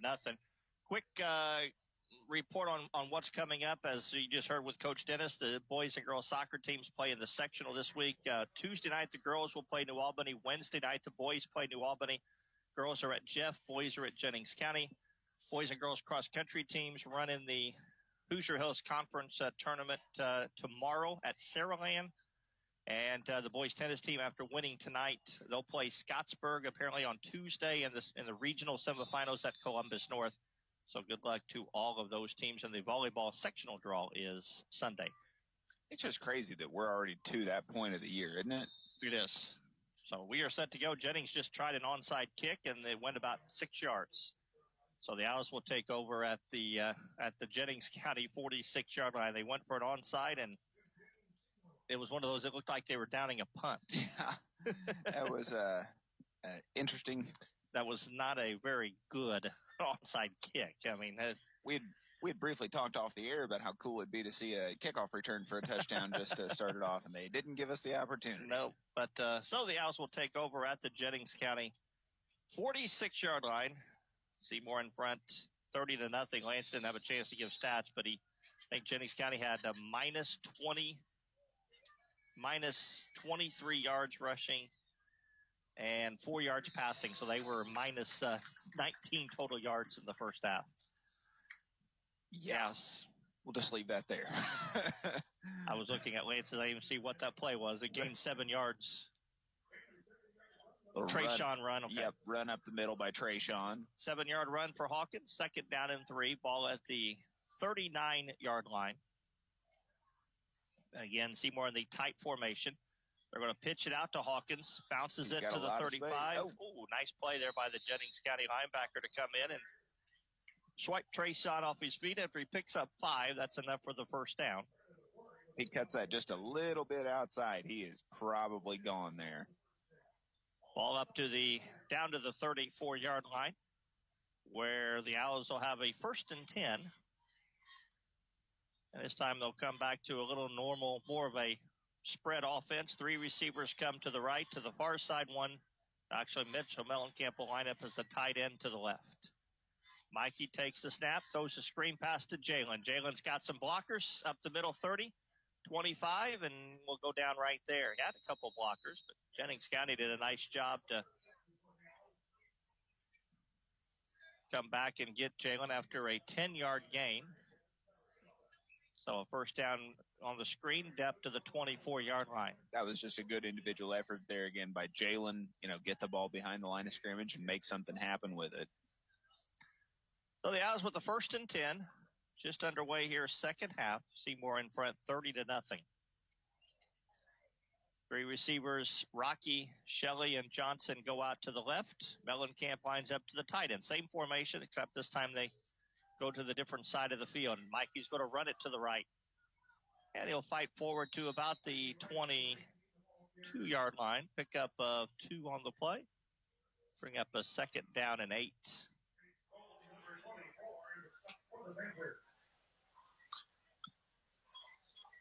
One of the things that we definitely need to look for this half is just a cleaner game of football, right? Just not having those silly mental mistakes and those 5-yard penalties. It seemed like every other play there was a flag in the first half. So hopefully the Owls, so far so good on this drive, but hopefully that can continue for the remainder of the half. 2nd and 8. Again at the 22. There's the snap. They did the little jet sweep to Logan Shelley. Tries to bounce it to the left side. Another nice defensive play that time by Jennings County. And that was Trayton McCormick. He's actually made 2. Mm-hmm. Or I'm sorry, not Trayton. Brandon McCory. You got Trayton McCormick on my mind all the while. I just saw Scott. That's why. But nice play there by Brandon McCory. Brings Logan down for a 1-yard loss and makes it a 3rd down and 9. They certainly have some athletic-looking kids out there on the outside. They're just also young. And Seymour, receivers to either side. Mikey rolls to the right, trying to follow some blockers.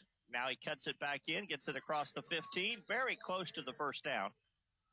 And let's see, he's either going to be a first down or it's going to be about a half a yard short. Nope, they say first down. Pickup of 9. Move the sticks, 1st and 10, Seymour at the 14-yard line.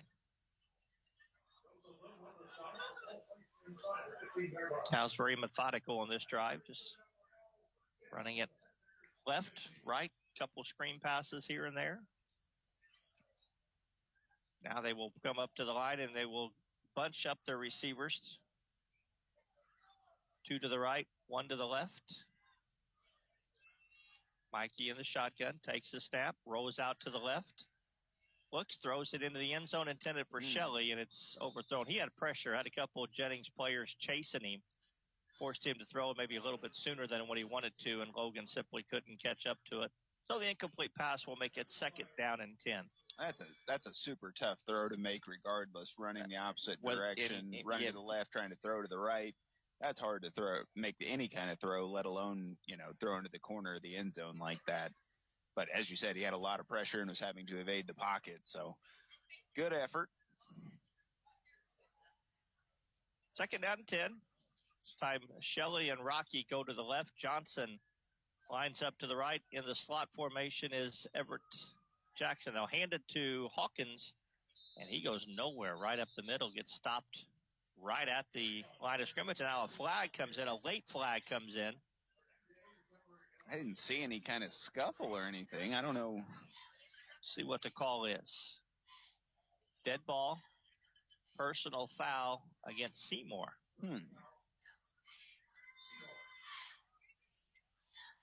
That had to have been some kind of a language or something. I'm assuming, because there was no extracurricular shoving or anything like that. It was so personal foul against the Owls. And 15-yard penalty. That was a dead ball, so it's after the play, so it will be 3rd down and 26 at the Jennings County 30-yard line. Clock moving, 7:50 to play here in the 3rd quarter. First possession of the second half. It started after an onside kick, did not go 10 yards, so Seymour started at the Jennings County 46. They'll send 2 receivers to the left, 2 to the right. It's actually 4th down. And Seymour, I think, took a timeout. How could it be 4th down? It should have been 3rd down. I mean, unless... I don't understand how it could be. There timeout on the play. We'll keep it. I don't understand. It was... The dead ball penalty shouldn't make the down. You shouldn't be loss of down, or the down should have counted, so that would have still been 3rd down. I don't know. Unless I'm missing a play, I could have swore it was 3rd down. I mean, both the yard marker and scoreboard say 4th down, so it's 4th down, but I don't know. I don't know quite how. Because on 1st and 10, we had the incomplete pass, and then Wheeler and then Hawkins got caught right up the middle. Yeah. Huh? That was on 1st. Was that on 2nd down? That was 1st down. That was a 1st. I'm confused. I really am. Know. But apparently we missed something because it's 4th down on both, and nobody's complaining about it other than you and I are. Maybe we got time warped or something. I don't know. Here we are. I'm definitely confused by that. But hey, I said it earlier. This has been a strange game. Well, I know. I appreciate DJ chiming in. He said dead ball after the play was over, so the down counted. But I thought it was 2nd down on the run. But maybe it was 3rd down on the run, and I was just confused. Anyway, 4th down, 4th and 26, so it's just a matter now of throwing it up. Mikey in the pocket. He's got some pressure. He's going to have to roll out to the left, and he's going to get tripped up and brought down. And that'll turn the ball over on downs. Sam Hernandez able to trip him up. They were just trying to get Jalen down in the end zone, and Jennings County dropped 3 guys on Jalen. And then the pressure came, and Mikey had to roll out and is brought down, and the Owls turn it over on down. I'm going to have to go back and listen to it or and find out why that would have been 4th down. I could have swore that the run by Trayshawn was 2nd down, I thought. Yeah. So that would have made it 3rd down. But I must have missed a play or something. Hey, Jennings County's got the football 1st and 10 at their own 34-yard line. Brady Franks back to throw. He throws an outlet pass, and it's caught. My goodness gracious. Jalen Johnson and Noah Broughton just hammered the receiver who did a great job. Give him credit. Was that McCory again? Yeah. Braden McCory who caught it and then just got leveled, but still hung on to the ball for the completion. It's a short gain of 3 yards, but my goodness. He took a shot.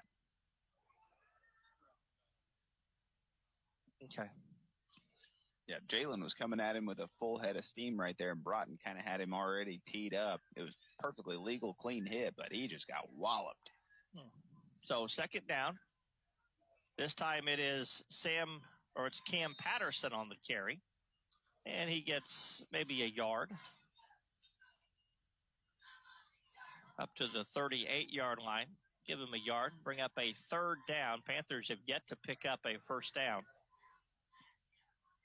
This might be the closest third down play they've had. It's usually third and 12, third and 15. I think third and 6 might be the shortest distance that they have had on third down tonight. And there's time they run the Wildcat formation with Sam Hernandez, and he went nowhere. Lined up Hernandez in the Wildcat formation. He ran it to the right side and lost 6 yards, so it goes back to 4th and 10. Will Mahoney on the stop for Seymour. So they gain 4 yards, and then they lose 4 yards, and it's 4th down and 10. And Hernandez drops back in punt formation. Does Mitchell get one here? I don't know. He's been close twice.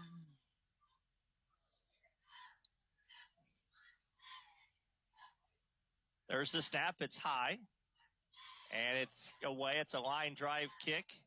That will be picked up by Logan at the 36. Steps away from one tackler. Gets it up to the 45. Across midfield. Nice hit there by Jackson Brock. Just leveled a kid. Jackson Brock threw a great block. Number 52 for Jennings County. Never knew what hit him.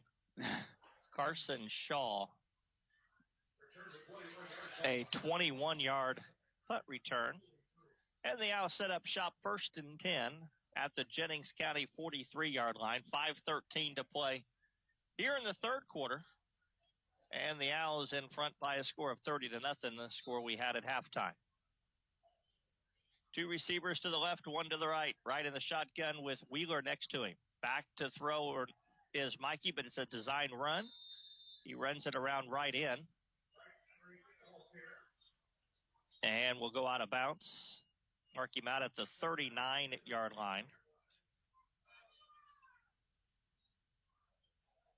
One of the Owl offensive linemen kind of got his leg rolled up and was very gingerly walking back to the huddle. I think he's okay. Trying to see who that was. I might have been Evan Von Haney. Keep an eye on him. Yeah, I was not paying enough attention to that. 2 receivers to the right, 1 to the left. And this time the ball was not snapped. It's one of those where everybody went and the ball never was snapped. So if the center was wrong or everybody else was wrong, you take the pick. It's on 1. All right, we're going on 2. I'm doing 2. Center says, I don't care what the call is, I'm doing 2, whether you like it or not. I've always said every time that happens, it's either 10 people are wrong or the center's wrong. Generally, it's the center. That's 8 penalties now on the Owls tonight. Seems like more. It does seem like more. There's the snap. Mikey back to throw. Wants to set up the screen, but again has some pressure, and he will throw it. It's complete to Johnson at the 40. Not sure how that ball was complete. That was a worm burner for sure. I don't know how that didn't hit the ground. Mikey made something out of nothing. 5-yard pick. And now another flag comes down. And I think they just got Jalen on an unsportsmanlike conduct, complaining about a late hit. And now the referee is signaling, back him up. Yeah. And that's indeed what it's going to be. It's going to be an unsportsmanlike penalty on the Owls. Now, it should be 3rd down. Yes. I know when the down counts, it's after the play, but it should be 3rd down. Again, an unsportsmanlike penalty on the Owls. So that'll cost them 15 yards.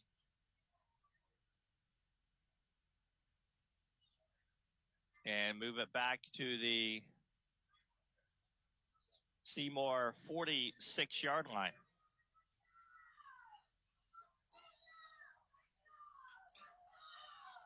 See, this is what I don't like. All right. The official made the call, and he has every right to make the call. But then he comes over and he gets into the middle of the huddle. Seymour having a little huddle. Coach is talking with some players, and he gets in there and looks like he starts yelling at him again. Yeah. It's like, you know what? Don't you made do the that. call. Let it go. Don't do that. So third down, 3rd and 21, back at the 46-yard line. There's the snap. Mikey drops back to throw. Wants to set up the screen. Wheeler's got it at midfield. He breaks the initial tackle. Goes down across the 45 and up to the 44-yard line where it'll bring up a 4th down. That was a screen, but one of those where Mikey dropped back and tried to throw back across the field. Yep. And the screen pressure got there a little sooner than Mikey probably wanted to. He had no time to even try and find his target for the screen. You know, one of the things you have to focus on a screen, if you're the protecting lineman, you've got to still deliver a hit and give him just at least another second.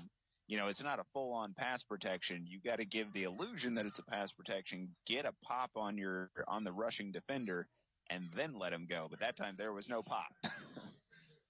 Owls are going to punt it away. I'm surprised they didn't go for it. Nice punt by Mellencamp, and that's going to be down inside the 5-yard line. I'm telling you what, this kid is something special on doing that. That's on the 1. That is on the 1-yard line. That is the 5th punt this year he has downed inside the 5-yard line. That's impressive. That's very impressive. I'm telling you what, that's as good. He may not be the strongest punter we've ever had.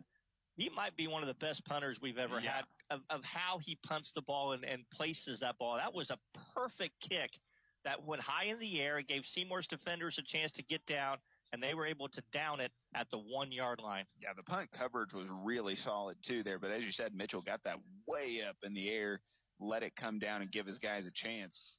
Literally on the 1, maybe even the half-yard line. That was a great play. Some good penetration here is safety. Absolutely. I wouldn't be surprised to see the Owls get a safety. They're in the shotgun. They're going to run it. Can he get it out? He does. He gets it right across the... Nope. The Owls say no. Nope. They're going to give him forward progress. Oh. They're going to give him progress up to the 1. I thought they would. He kind of bounced it and looked like he had some penetration. I'm really surprised they still ran kind of a draw play. It was a read option in the end zone. McCory was able to get it out. I would not be surprised at all if the Owls get a safety here. I was surprised they didn't go for it because Jennings hasn't moved the ball at all. So, but I guess you have 30-0 and you do what you do. You put him down there at the 1-yard line. That's as good as anything. There's the snap. This time he's going to throw it. He releases it, and it's going to be incomplete. I think it was Devin Jackson who had the best chance to catch the ball, and the Jennings County receiver will play defender on that. And the receiver is still hurt.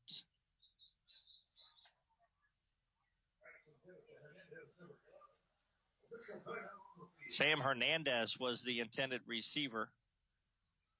I don't know whether maybe Devin had the inside spot. Sam tried to go up over the top of him to defend it, and he may have came down wrong on his ankle. He's trying to stretch an ankle or a calf over there, so. Thing is, he's their punter, too. Yeah. We got timeout on the field. I don't know how long they're going for the injury. He's still over there. He's still stretching it out. I don't want to go to a commercial break, and then he gets up, and we go right back to play. So we'll just keep it here. Reminder that the Owls will be on the road next Friday night. We'll make the road trip down to New Albany to play the Bulldogs. New Albany plays tomorrow. So I don't know why they're playing tomorrow. They play Jeffersonville tomorrow at 11 a.m. I thought originally it might have been like a showcase, like they would have played maybe at Papa John Stadium or something, like a high school showcase, but it's just a regular season game at Jeffersonville. So that's kind of strange that they play on Saturday, but you'd think that would be a big Friday night game. You know, that's obviously a big rivalry. I don't know why they're playing on there. Maybe there's a reason they're playing on Saturday. I don't know. All right, he's up now. Now they're going to quick kick it on 3rd down. The quarterback quick kicks it, and Logan Shelley catches it at the 28-yard line. So on 3rd down, the quarterback quick kicks it, and Aaron Holt is the one who caught it at the Jennings County 28-yard line where the Owls will set up shop 1st and 10. Well, your punter goes out with a foot injury. Just let her fly. And you're not expecting him to punt. That's probably the best thing they could have done, because on fourth down, the Owls would have came after it. Oh, yeah. Yeah, coming in hot. So Seymour will take over 1st and 10 at the Jennings County 28-yard line. 2:43 to play. Still a 30-0 lead for the Owls. Mikey right in shotgun pistol formation this time. He's going to run it.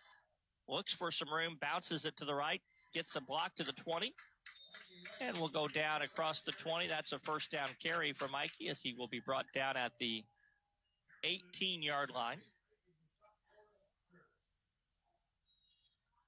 10-yard pickup, first down. And the Owls will be back home in 2 weeks for the regular season finale, as they will host Bloomington South. Sectional draw, by the way, a week from Sunday. It's just crazy that we're at, the fall break point. It's Oktoberfest. Yeah, it's this school year has flown by. It can indeed. Set up the screen. It is caught out there. What Everett move. Jackson. Everett Johnson. Everett just shook him out of his shoes. That was and impressive. A nice pickup of about 7 that time for Everett. Everett Jackson. I was right. For a change, I was right and Lance wasn't. I tell you, though, when I hear a name Everett, I'm expecting an older gentleman, not a freshman in high school. He's quick. Yeah. He showed that at Bedford. He's got some quickness. 2nd down and 4. There's the snap. The hand this time is is that Shelley in the backfield? No, it's Trayshawn. Is that Trayshawn? And Trayshawn will take it into the end zone for the touchdown.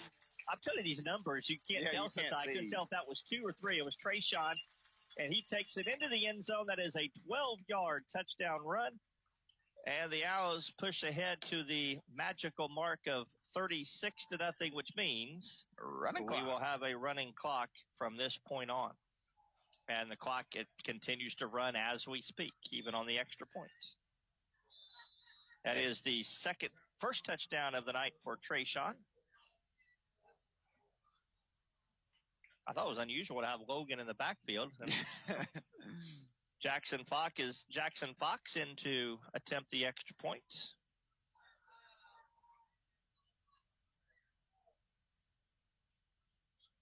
There's a snap. Ball is down. Kick is away, and the kick is good. And does the clock run on change of possession too? It should, yeah. Well, if that's the case, I think we're going to take it all the way down to 0. We'll just wait here for a second.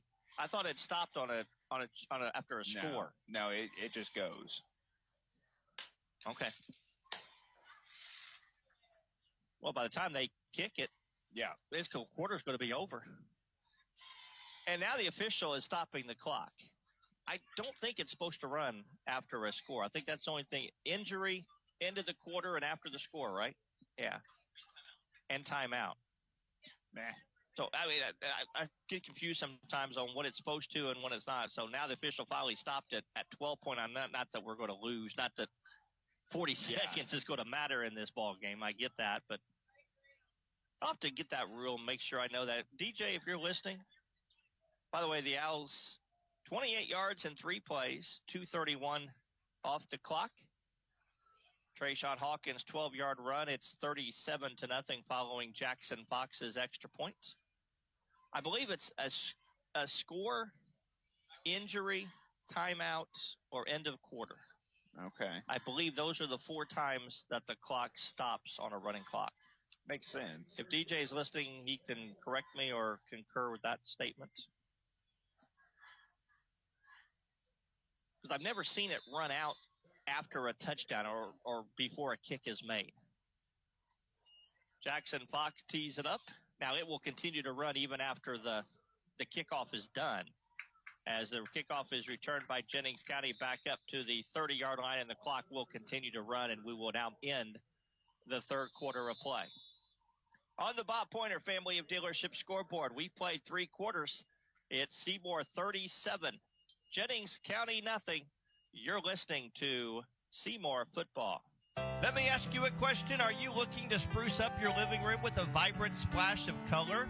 Or maybe give your exterior a fresh coat of paint that turns heads? Or dive into the world of trendy wallpaper designs? Well, if the answer is yes, or even maybe, it's time to call S&B Wall Coverings.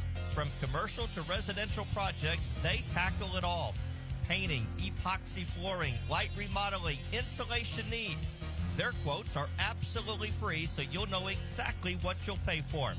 Don't wait any longer. Contact S&B Wall Coverings today. Watch your home turn into the place you love. 812-216-0162. So Jennings County will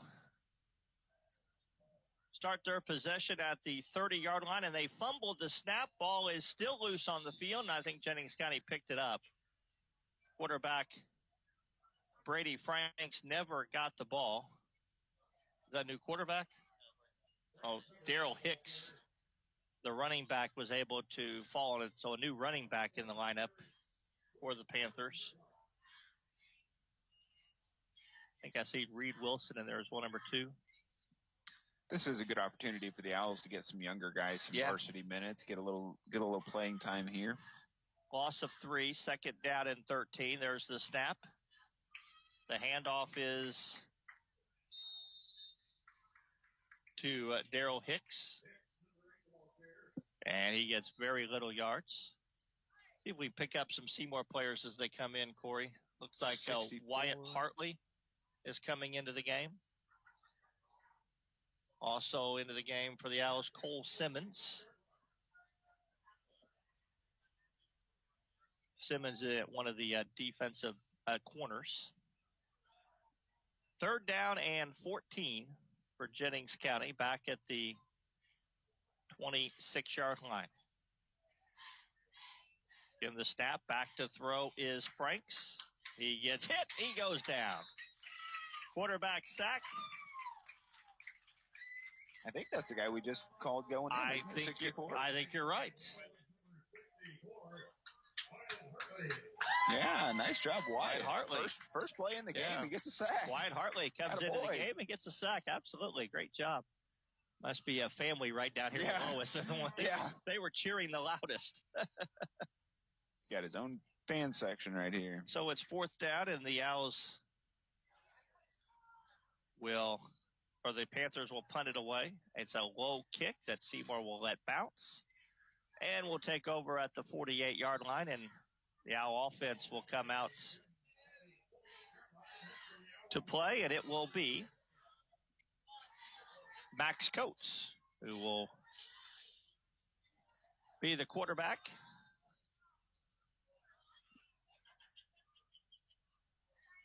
I saw Jalen go out there, and they're calling him back. I'm like, Jalen, I don't think the first starters are out there. Looks like a lot of the starting line is still there. Got an entirely new backfield and receiving course. We'll pick them up here as we can. Coach will hand the ball off. Who was that? These numbers, I cannot tell who carried that ball.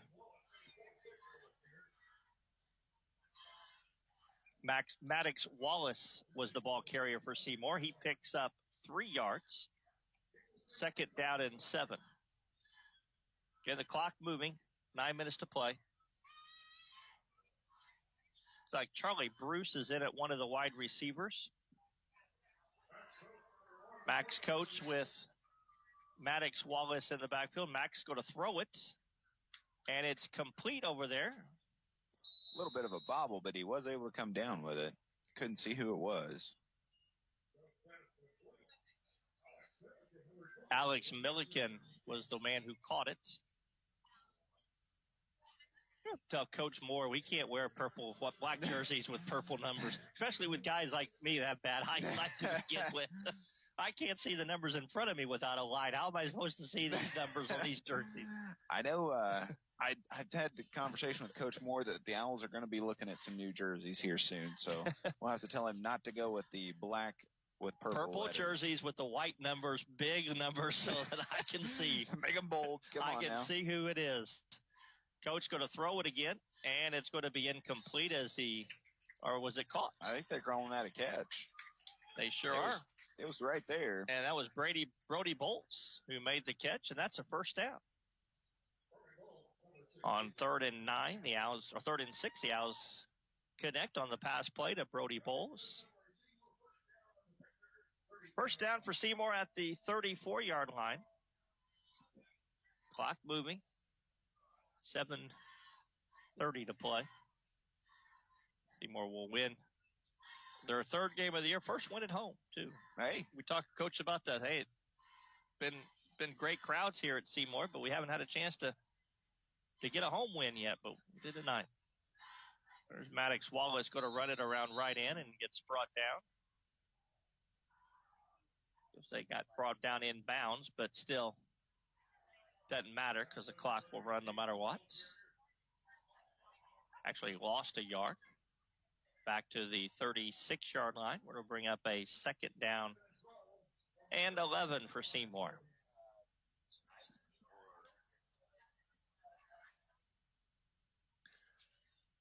Second down and 12.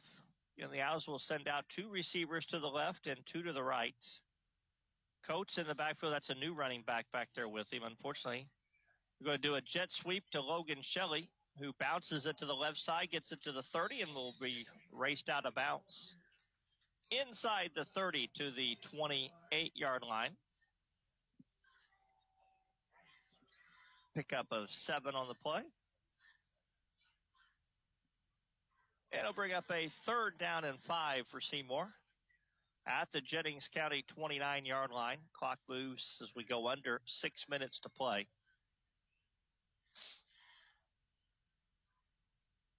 2 receivers to either side. Coates hands it off up the middle to Maddox Wallace, and Maddox carries it right up the middle for a first down. Pickup of 9 yards on the play, and that's a first down for Seymour at the Jennings County 20-yard line. Sorry for that. Oh, you're fine. 2 receivers to either side. In Coates with Maddox Wallace to his left. Max is going to keep it himself. And will get minimal yards as he is brought down right at the 20-yard line. Be a 2nd down and 10.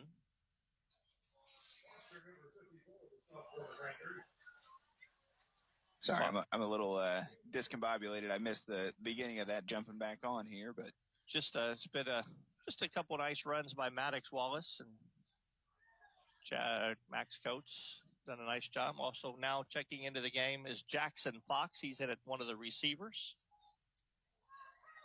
Now we're going to have to hurry to get this one off. Yep. Play clock is at 5. And Seymour's going to have to. Oh, nope. We got an equipment problem, I think. Or he's bleeding. Well, that's one way to avoid a. Maddox Wallace had a cut on his arm or something. Well, that prevents prevents a delay of game. Resets the play clock. So now the carry right up the middle. 10 cuts it inside 5. Touchdown. Brody Bowles with the touchdown. Bowles with the touchdown run. Brody Bowles cut it inside and scores a 20-yard touchdown run for Brody. I believe that's his first varsity points. I think it is. And it puts points number 43 on the board for the Owls, and Jackson Fox in to kick the extra point. 20-yard touchdown run for Brody Bowles. Nice shifty little run there. And the clock is moving, so I can't tell you how much time is left once the extra point is done. I think Seymour's minus a player. I think they're missing a player. Need 11, boys. Aaron Holt is hollering something to the sideline like they're missing a player. Nobody wants to be that one to run on. We'll do it live. I think we're just going to kick with 10. There's a snap. Ball is down. Kick is away, and the kick is good. No, we don't need 11. Put 10 out there, and we can kick it. 3:02 to play on the Bob Pointer Family of Dealership scoreboard. It's Seymour 44, Jennings County nothing. You're listening to Seymour football. Why should everyone have an annual eye exam? Various diseases can be detected early through a comprehensive eye exam. At Connor Smith Eye Center, the doctors look for signs or symptoms for various diseases, not just for the eyes. Through an eye exam, you are able to detect diseases such as high blood pressure, diabetes, heart disease, tumors, and stroke. Do not delay. Call Connor Smith Eye Center today for an eye exam. 812-524-3937. See your future clearly.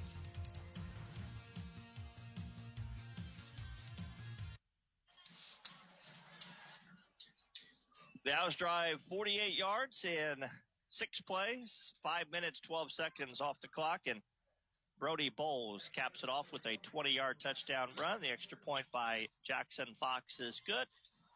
And with 3:02 to play, the Owls now 44-0. And to kick it off, Jackson has it teed up at the 40-yard line, and barring anything significant, this will be the final possession, because by the time, and now the official again puts the clock into motion. It's one of the up guys, Nathan Harrison, who gets it for Jennings County and brings it up to the 30-yard line, and they'll take over 1st and 10. It has been a one-sided, and obviously this Jennings County team, and we alluded to at the beginning, they're a young team. They're going through the growing pains. Yep. Their coach even said they've got kids. The majority of their kids that play tonight shouldn't be playing on Friday night. Yep. But they don't have the luxury of playing them on JV games because that's who they got. They're the best they got, and they're going through the growing pains. They haven't picked up a first down tonight. Yeah, the defense has done its job. We'll put it that way. Yeah, absolutely. And for Seymour fans, if you recall, a long time ago in Coach Shattuck's first year here, we were in a similar situation. That was a long, trying year, but we had to play a lot of kids that were freshmen or sophomores that honestly had no business being on the field at that point. But by the time those guys were seniors, that was a pretty good little squad, So they were in sectional championship 2 years in a row. Yeah. So, this experience is going to prove, pretty effective for these guys down the road if they take advantage of it. Cooper Smith is into the game for the Owls. Jacob Dow comes in at one of the linebacking spots. Handoff is to McCory, and I believe they just got their first down. And he's still going. He sure did. It's like breaking up a no-hitter. In the bottom of the ninth. Bottom of the ninth inning, they get a first down. I jinxed them. So Brandon McCory gets the first down, the first down of the game for the Panthers. And it's up to the Seymour 46-yard line. And the clock moves under a minute, so this very well could be the final play from scrimmage. The handoff is to Patterson. He brings it across to the 45 down to the 43. You got to give Jennings County credit, too. They're still fighting. They have not given up, and they are still going at it. They are, and they've done that all year. That's one thing that Coach Burton says. He goes, our kids will not quit. They'll fight to the very last second, and you respect that. They go through some bumps and bruises, and it doesn't matter. Yeah, they just ran a clocking play. They quarterback spiked it, but it's a running clock, so it doesn't matter. All right. That's the growing pains right there. He's not used to that situation, and example one of growing pains. Unfortunately, that may be the final play of the game. They'll get a snap off before the clock goes to 0, and this will be the final play. And it's that's intercepted. And it may be run back for a touchdown. No, I don't think so. And down at the 35-yard line, it was Trayshawn Hawkins who intercepted it. And he runs it back and finally gets brought down at the Jennings County 35-yard line. And that will end the contest. Final score on the Bob Pointer Family of Dealership scoreboard. It's Seymour 44, Jennings County nothing. Back to start our post-game show in 2 minutes. You're listening to Seymour Football. Some people check their couch cushions to find spare change and don't realize the real money is in their garage, behind the shed, or lying around in their basement. Hi, this is Sean Franklin with Franklin Surplus. We pay top dollar for all your scrap metal. Think about that old lawnmower you thought you might fix someday, or the refrigerator that quit working, or that old car battery you keep meaning to get rid of. Turn them all into instant cash right now. It's fast, it's easy, and we pay you on the spot. Bring all your scrap copper, steel, aluminum, lead, any type of scrap metal out to Franklin Surplus, just off Highway 50 East in Hayden. Rooted in Jackson County, Prosperity Financial aims to provide exceptional service and guidance to all who come through our doors. Retirement planning, wealth management, college planning, life insurance, and Social Security analysis are just a few of the services we offer. Stan Tremoyan, Brian Covener, and myself, Ryan Benter, are here to help. We're located at 419 West 2nd Street, Seymour, or give us a call at 812-522-3180. Securities offered through Parkland Securities, LLC, member FINRA SIPC. Prosperity Financial is independent of Parkland Securities, LLC. Don't be part of the 80% of homeowners neglecting their roof. Choose Royalty Roofing, experts in roofing, siding, and gutter needs. Let the specialists at Royalty Roofing deal with your roofing issues and your insurance. Budget-friendly finance options. We make quality roofing easy. Dial 812-523-8392 or visit royaltyroofing.com today to schedule your installation. Royalty Roofing, protecting what's precious underneath. BSM Group's your trusted partner for utility engineering, drafting, and right-of-way permitting. With a proven track record of excellence, BSM Groups delivers precision and expertise that's second to none. Whether you are a utility company or utility contractor, BSM Groups can optimize your projects and ensure compliance so you can meet deadlines and exceed expectations. Visit us today at bsmgroups.com or give us a call at 812-271-2400. BSM Groups, your blueprint to success in the utility engineering industry. Have you recently reviewed your home and auto insurance policies? Do you have adequate coverage in place? We at Stahl Insurance are here to help. Come see us at our new location, 211 North Chestnut Street in Seymour. Our agents Shane Tremoyan, Jennifer Skidmore, Nathan Newkirk, Ben Stahl, and Chris Stahl can help evaluate your current policies and make sure proper coverage is in place. That's Stahl Insurance at 812-524-0692 or come see us at 211 North Chestnut Street across from City Hall. Back here at Bullitt Stadium, where the Owls get their second shutout of the season as they defeat Jennings County tonight by a final score of 44-0. And I'll be honest with you, Corey, I think coming in we knew obviously you got to play the game on the field, and you never know until the game. But I don't think this is a surprise to anyone on the outcome and the domination. But as you and I were talking during the commercial break there, this was not the prettiest of games, and Coach I know is not going to be. He'll be happy with the win. You're never unhappy after getting a victory, but it was a sloppy game. We had 8 penalties, I think it was, and some of the things that we just 9, as Lance says, just some of the things that we just shouldn't be doing, we did tonight. Yeah, just the mental mistakes are what's going to drive him the most nuts with this. You know, those silly holding or the personal foul or just those little things that, in this game don't really matter all that much. But in a game that is more competitive, that can mean the difference between, getting that extra possession that you need or stalling a drive or something like that takes a game out of reach. So those are little mental mistakes that the Owls are going to have to clean up going forward, if they want a chance to have some success in the sectional and, all that kind of fun stuff. But this team is growing. Last week was a tough week. I thought it was a good bounce back week for the offense, doing some things pretty well, ran the ball very effectively. Mikey was doing a good job getting out of the pocket and finding open receivers. The receivers made some nice catches. Logan had that really nice comeback pass here right in front of us. So, there were some definite positives, but definitely still a lot to build on. I thought Mikey Wright did a nice job tonight as far as running the offense. He wasn't nothing flashy, nothing fancy, but he was able to generate some things as the quarterback tonight. A couple rushing touchdowns, a passing touchdown. It's one of those games that it was a boring game in a good way, right? Like the Owls didn't do anything to make any mistakes. Didn't, as far as like major turnovers or things like that, it was a very slow, steady, methodical game, nothing super flashy, nothing outlandish, just moving the ball down the field with purpose, following the script, the game plan. So yeah, it was it was a solid game for Mikey for sure. You know, obviously, when you can, as a defense, and I know anytime you get a shutout, you give them credit. And they were when you looked at the offensive line to the defensive lines, especially their offensive line to our defensive line, we had a big time advantage.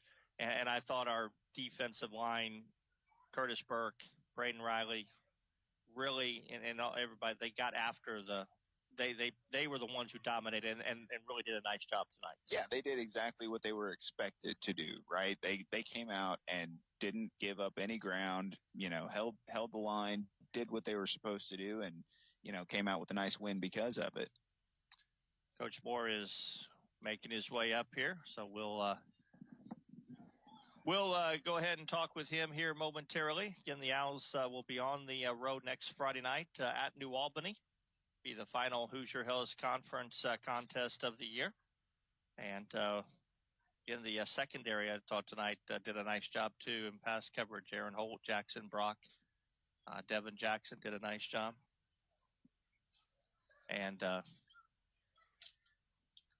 we'll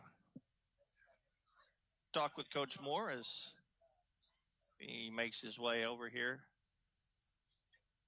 to us.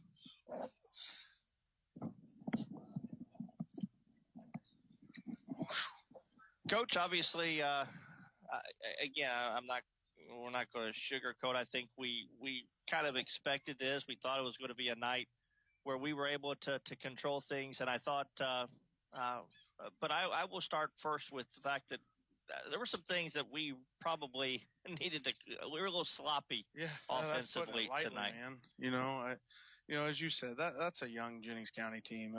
They're gonna get a lot better over the next couple of years because they got a lot of freshmen and sophomores playing football. So, you gotta give a lot of credit to them because their kids played really hard and they played hard for 48 minutes.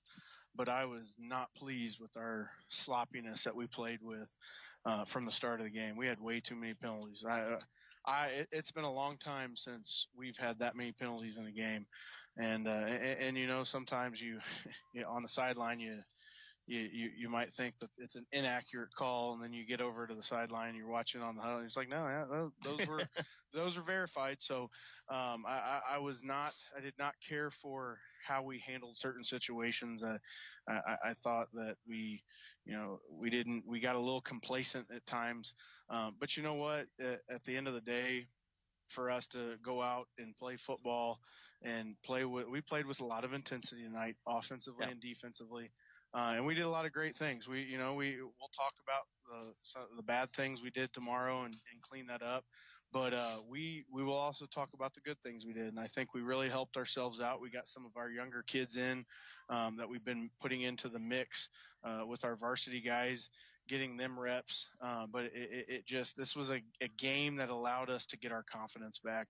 And it was another opportunity for us to start building momentum as, again, we head into, the last few games of the season into the sectional. We talked how I thought defensively, even last week, the defense really played well. And tonight, the obvious advantage for us, or at least on you could tell, was our defensive line, our defensive front to their offensive front. And I thought our kids did what they were probably taught to do and asked to do, is get after the control the line of scrimmage, and we did that especially on the defensive side of things. It's 3 weeks in a row of our defensive line playing awesome football. I mean, really awesome football. And I told our guys, I told the offensive line and the defensive line together before the game started that, these games are won and lost in the trenches. I mean, I know that people say that all the time, but they truly are. And I said that we haven't had a week, really, I believe this season, other than maybe B&L, where we were on the same page from the start of the game to the end of the game. And tonight I thought that we did a heck of a job offensively, defensively, up front, just dominating the line of scrimmage. And the defensive line playing in their backfield the entire night, not giving them an opportunity to really breathe. It was awesome. It was fun to watch. Very proud of those guys. They came out and they played with a lot of guts. That's big. coming out in a game where you feel like you got a lot to prove. Maybe you've had some negativity associated with your name the last few days or whatever it is, and to come out and just say, hey, we're going to play tough, hard-nosed football. We're going to worry about ourselves. And I thought that's what they did. I thought that's what they did up front all night. How about Mitchell Mellencamp and his punting? I don't know how many times he's placed that ball inside the 5-yard line like 5 or 6 times. I mean, he may not be he may not be the best punter that we've ever had, but he, as far as distance goes, but as far as accuracy, he may be one of the better ones we've had. I'm going to tell you, he might mess around and be an all-state punter this year. I have never, and my very first year, we had an all-state punter who was legit, but I have never had a kid punt the football as accurately as he has. I agree. And pin teams inside the 5-yard, not just the 10, the 5-yard line, as much as I believe that was, off the top of my head, the third punt this season that was on the 1-yard line. So, for him to be able to do that, especially since we only punted one time tonight, and he came out cold, didn't know exactly, he wasn't even sure we were going to punt because I held us on the sideline so long. But no, I mean, I tell you what, he's making plays on defense, he's making plays on offense, and then he's punting the football. There's not really a whole lot that he can't do at the moment, and he's one of those kids that we depend on a lot with a lot of what we do in every aspect of the game. And I tell you what, he stinking comes out there every night and does what we ask him to do. That's probably about 7 or 8 times he's pinned the team inside the 10-yard line. And that's how, special teams, you talk about special teams all the time. And I don't think that people respect special teams enough, because especially if you're an outside eye looking in, special teams, I think that is where a lot of people will get up and go to the concession stand or whatever. But we preach to our kids how important it is, and, how you can win and lose games by success or lack of success on special teams. And this group this year, we've had some breakdowns, but we have taken pride in special teams and understanding the advantage that we can gain, or sometimes the advantage we can lose if a play doesn't go our way. But special teams, man, they're special. They're called that for a reason, and it's because they're special. And the teams that execute special teams the best give themselves an even bigger advantage when it comes down to the end. Absolutely. Coach, congratulations on the win, and we'll get after it again next Friday night on the road at New Albany. Awesome. Hey, I will share this little statistic, and I don't want to jinx anything, but my wife and my little girl, my 1-month-old, she was officially 1 month this week.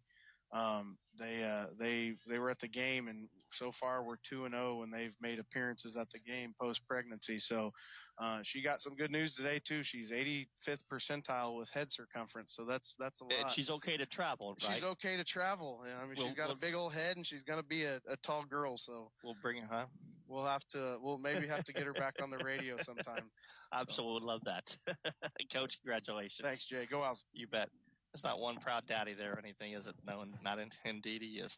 Owls win it tonight. Final score 44-0. We'll take a break. We'll come back. Name our Connor Smith Eye Center Family Drug plays of the game, and we'll wrap things up in just a moment. Let me ask you a question. Are you looking to spruce up your living room with a vibrant splash of color? Or maybe give your exterior a fresh coat of paint that turns heads? Or dive into the world of trendy wallpaper designs? Well, if the answer is yes, or even maybe, it's time to call S&B Wall Coverings. From commercial to residential projects, they tackle it all. Painting, epoxy flooring, light remodeling, insulation needs. Their quotes are absolutely free, so you'll know exactly what you'll pay for. Don't wait any longer. Contact S&B Wall Coverings today. Watch your home turn into the place you love. 812-216-0162. UTB Protection offers top-tier traffic solutions and serves as your ultimate partner for smooth and safe traffic flow. As a trusted full-service traffic safety expert, they handle everything from flagging busy work zones to road closures for events, and even assist with emergency response traffic management. Their expertise extends to designing strategic and efficient routes for any scenario. Count on UTB Protection's unmatched dedication to traffic safety. Connect with them at utbsafety.com or call 812-271-2100. UTB Protection, your premier traffic safety partner. Back here at Bullitt Stadium as the Owls win it, final score 44-0. Lance had to leave, so let me try to cipher through his stats here real quickly for the Owls. Mikey was 15 of 20 tonight for 181 yards and a pair of touchdowns. Jaden caught 6 balls for 105 and a touchdown. Rushing team 32 carries for 189 yards. Mikey 15 for 88, 2 touchdowns. So 4 touchdowns Mikey was responsible for tonight. And looks like Trayshawn had 7 carries for 58 yards and a touchdown. The Owls defensively held the Panthers to less than 16 total yards, I think is what I see here. That's a pretty good day. For 16 total yards tonight for Jennings County. So a great job defensively. Corey, obviously a good win, one that we expected, but anytime you can get a win and on Oktoberfest weekend, you take it. You enjoy the rest of the weekend. You move on to next week. Absolutely. It definitely makes it a little bit more of a sweet weekend, make sure the boys go out and enjoy it and don't do anything too crazy. But, this is a nice win to build on. Was it perfect? Absolutely not. And Coach acknowledged that in the interview, saying, there's a lot of things that we needed to clean up and fix, and they'll get back to work on that, tomorrow morning. But, it's important to enjoy the wins, right? You only get so many opportunities to come out and play on a Friday night, and, getting a win in one of those is always a special thing. So hopefully the boys enjoy this one and get back at it tomorrow. All right. We'll be back one final time with our Connor Smith Eye Center players of the game, and we'll wrap things up in just a moment. Why should everyone have an annual eye exam? Various diseases can be detected early through a comprehensive eye exam. At Connor Smith Eye Center, the doctors look for signs or symptoms for various diseases, not just for the eyes. Through an eye exam, you are able to detect diseases such as high blood pressure, diabetes, heart disease, tumors, and stroke. Do not delay. Call Connor Smith Eye Center today for an eye exam. 812-524-3937. See your future clearly.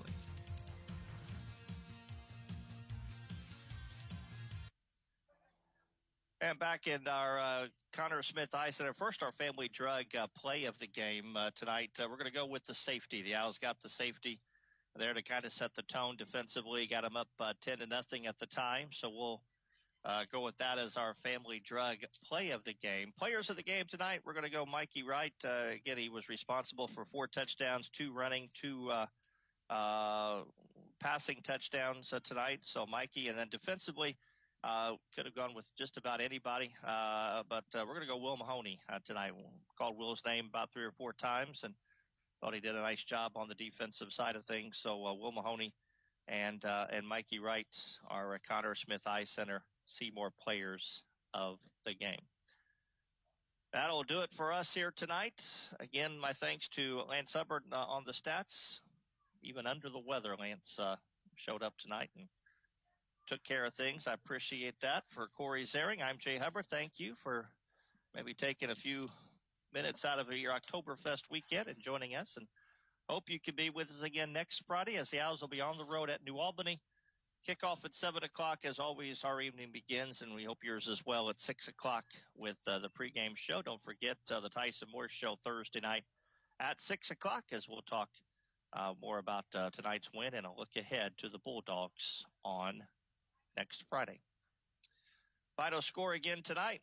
It was Seymour 44, Jennings County nothing. Enjoy the rest of your weekend and good night from Bullitt Stadium. Thanks for listening to Seymour Owls Football.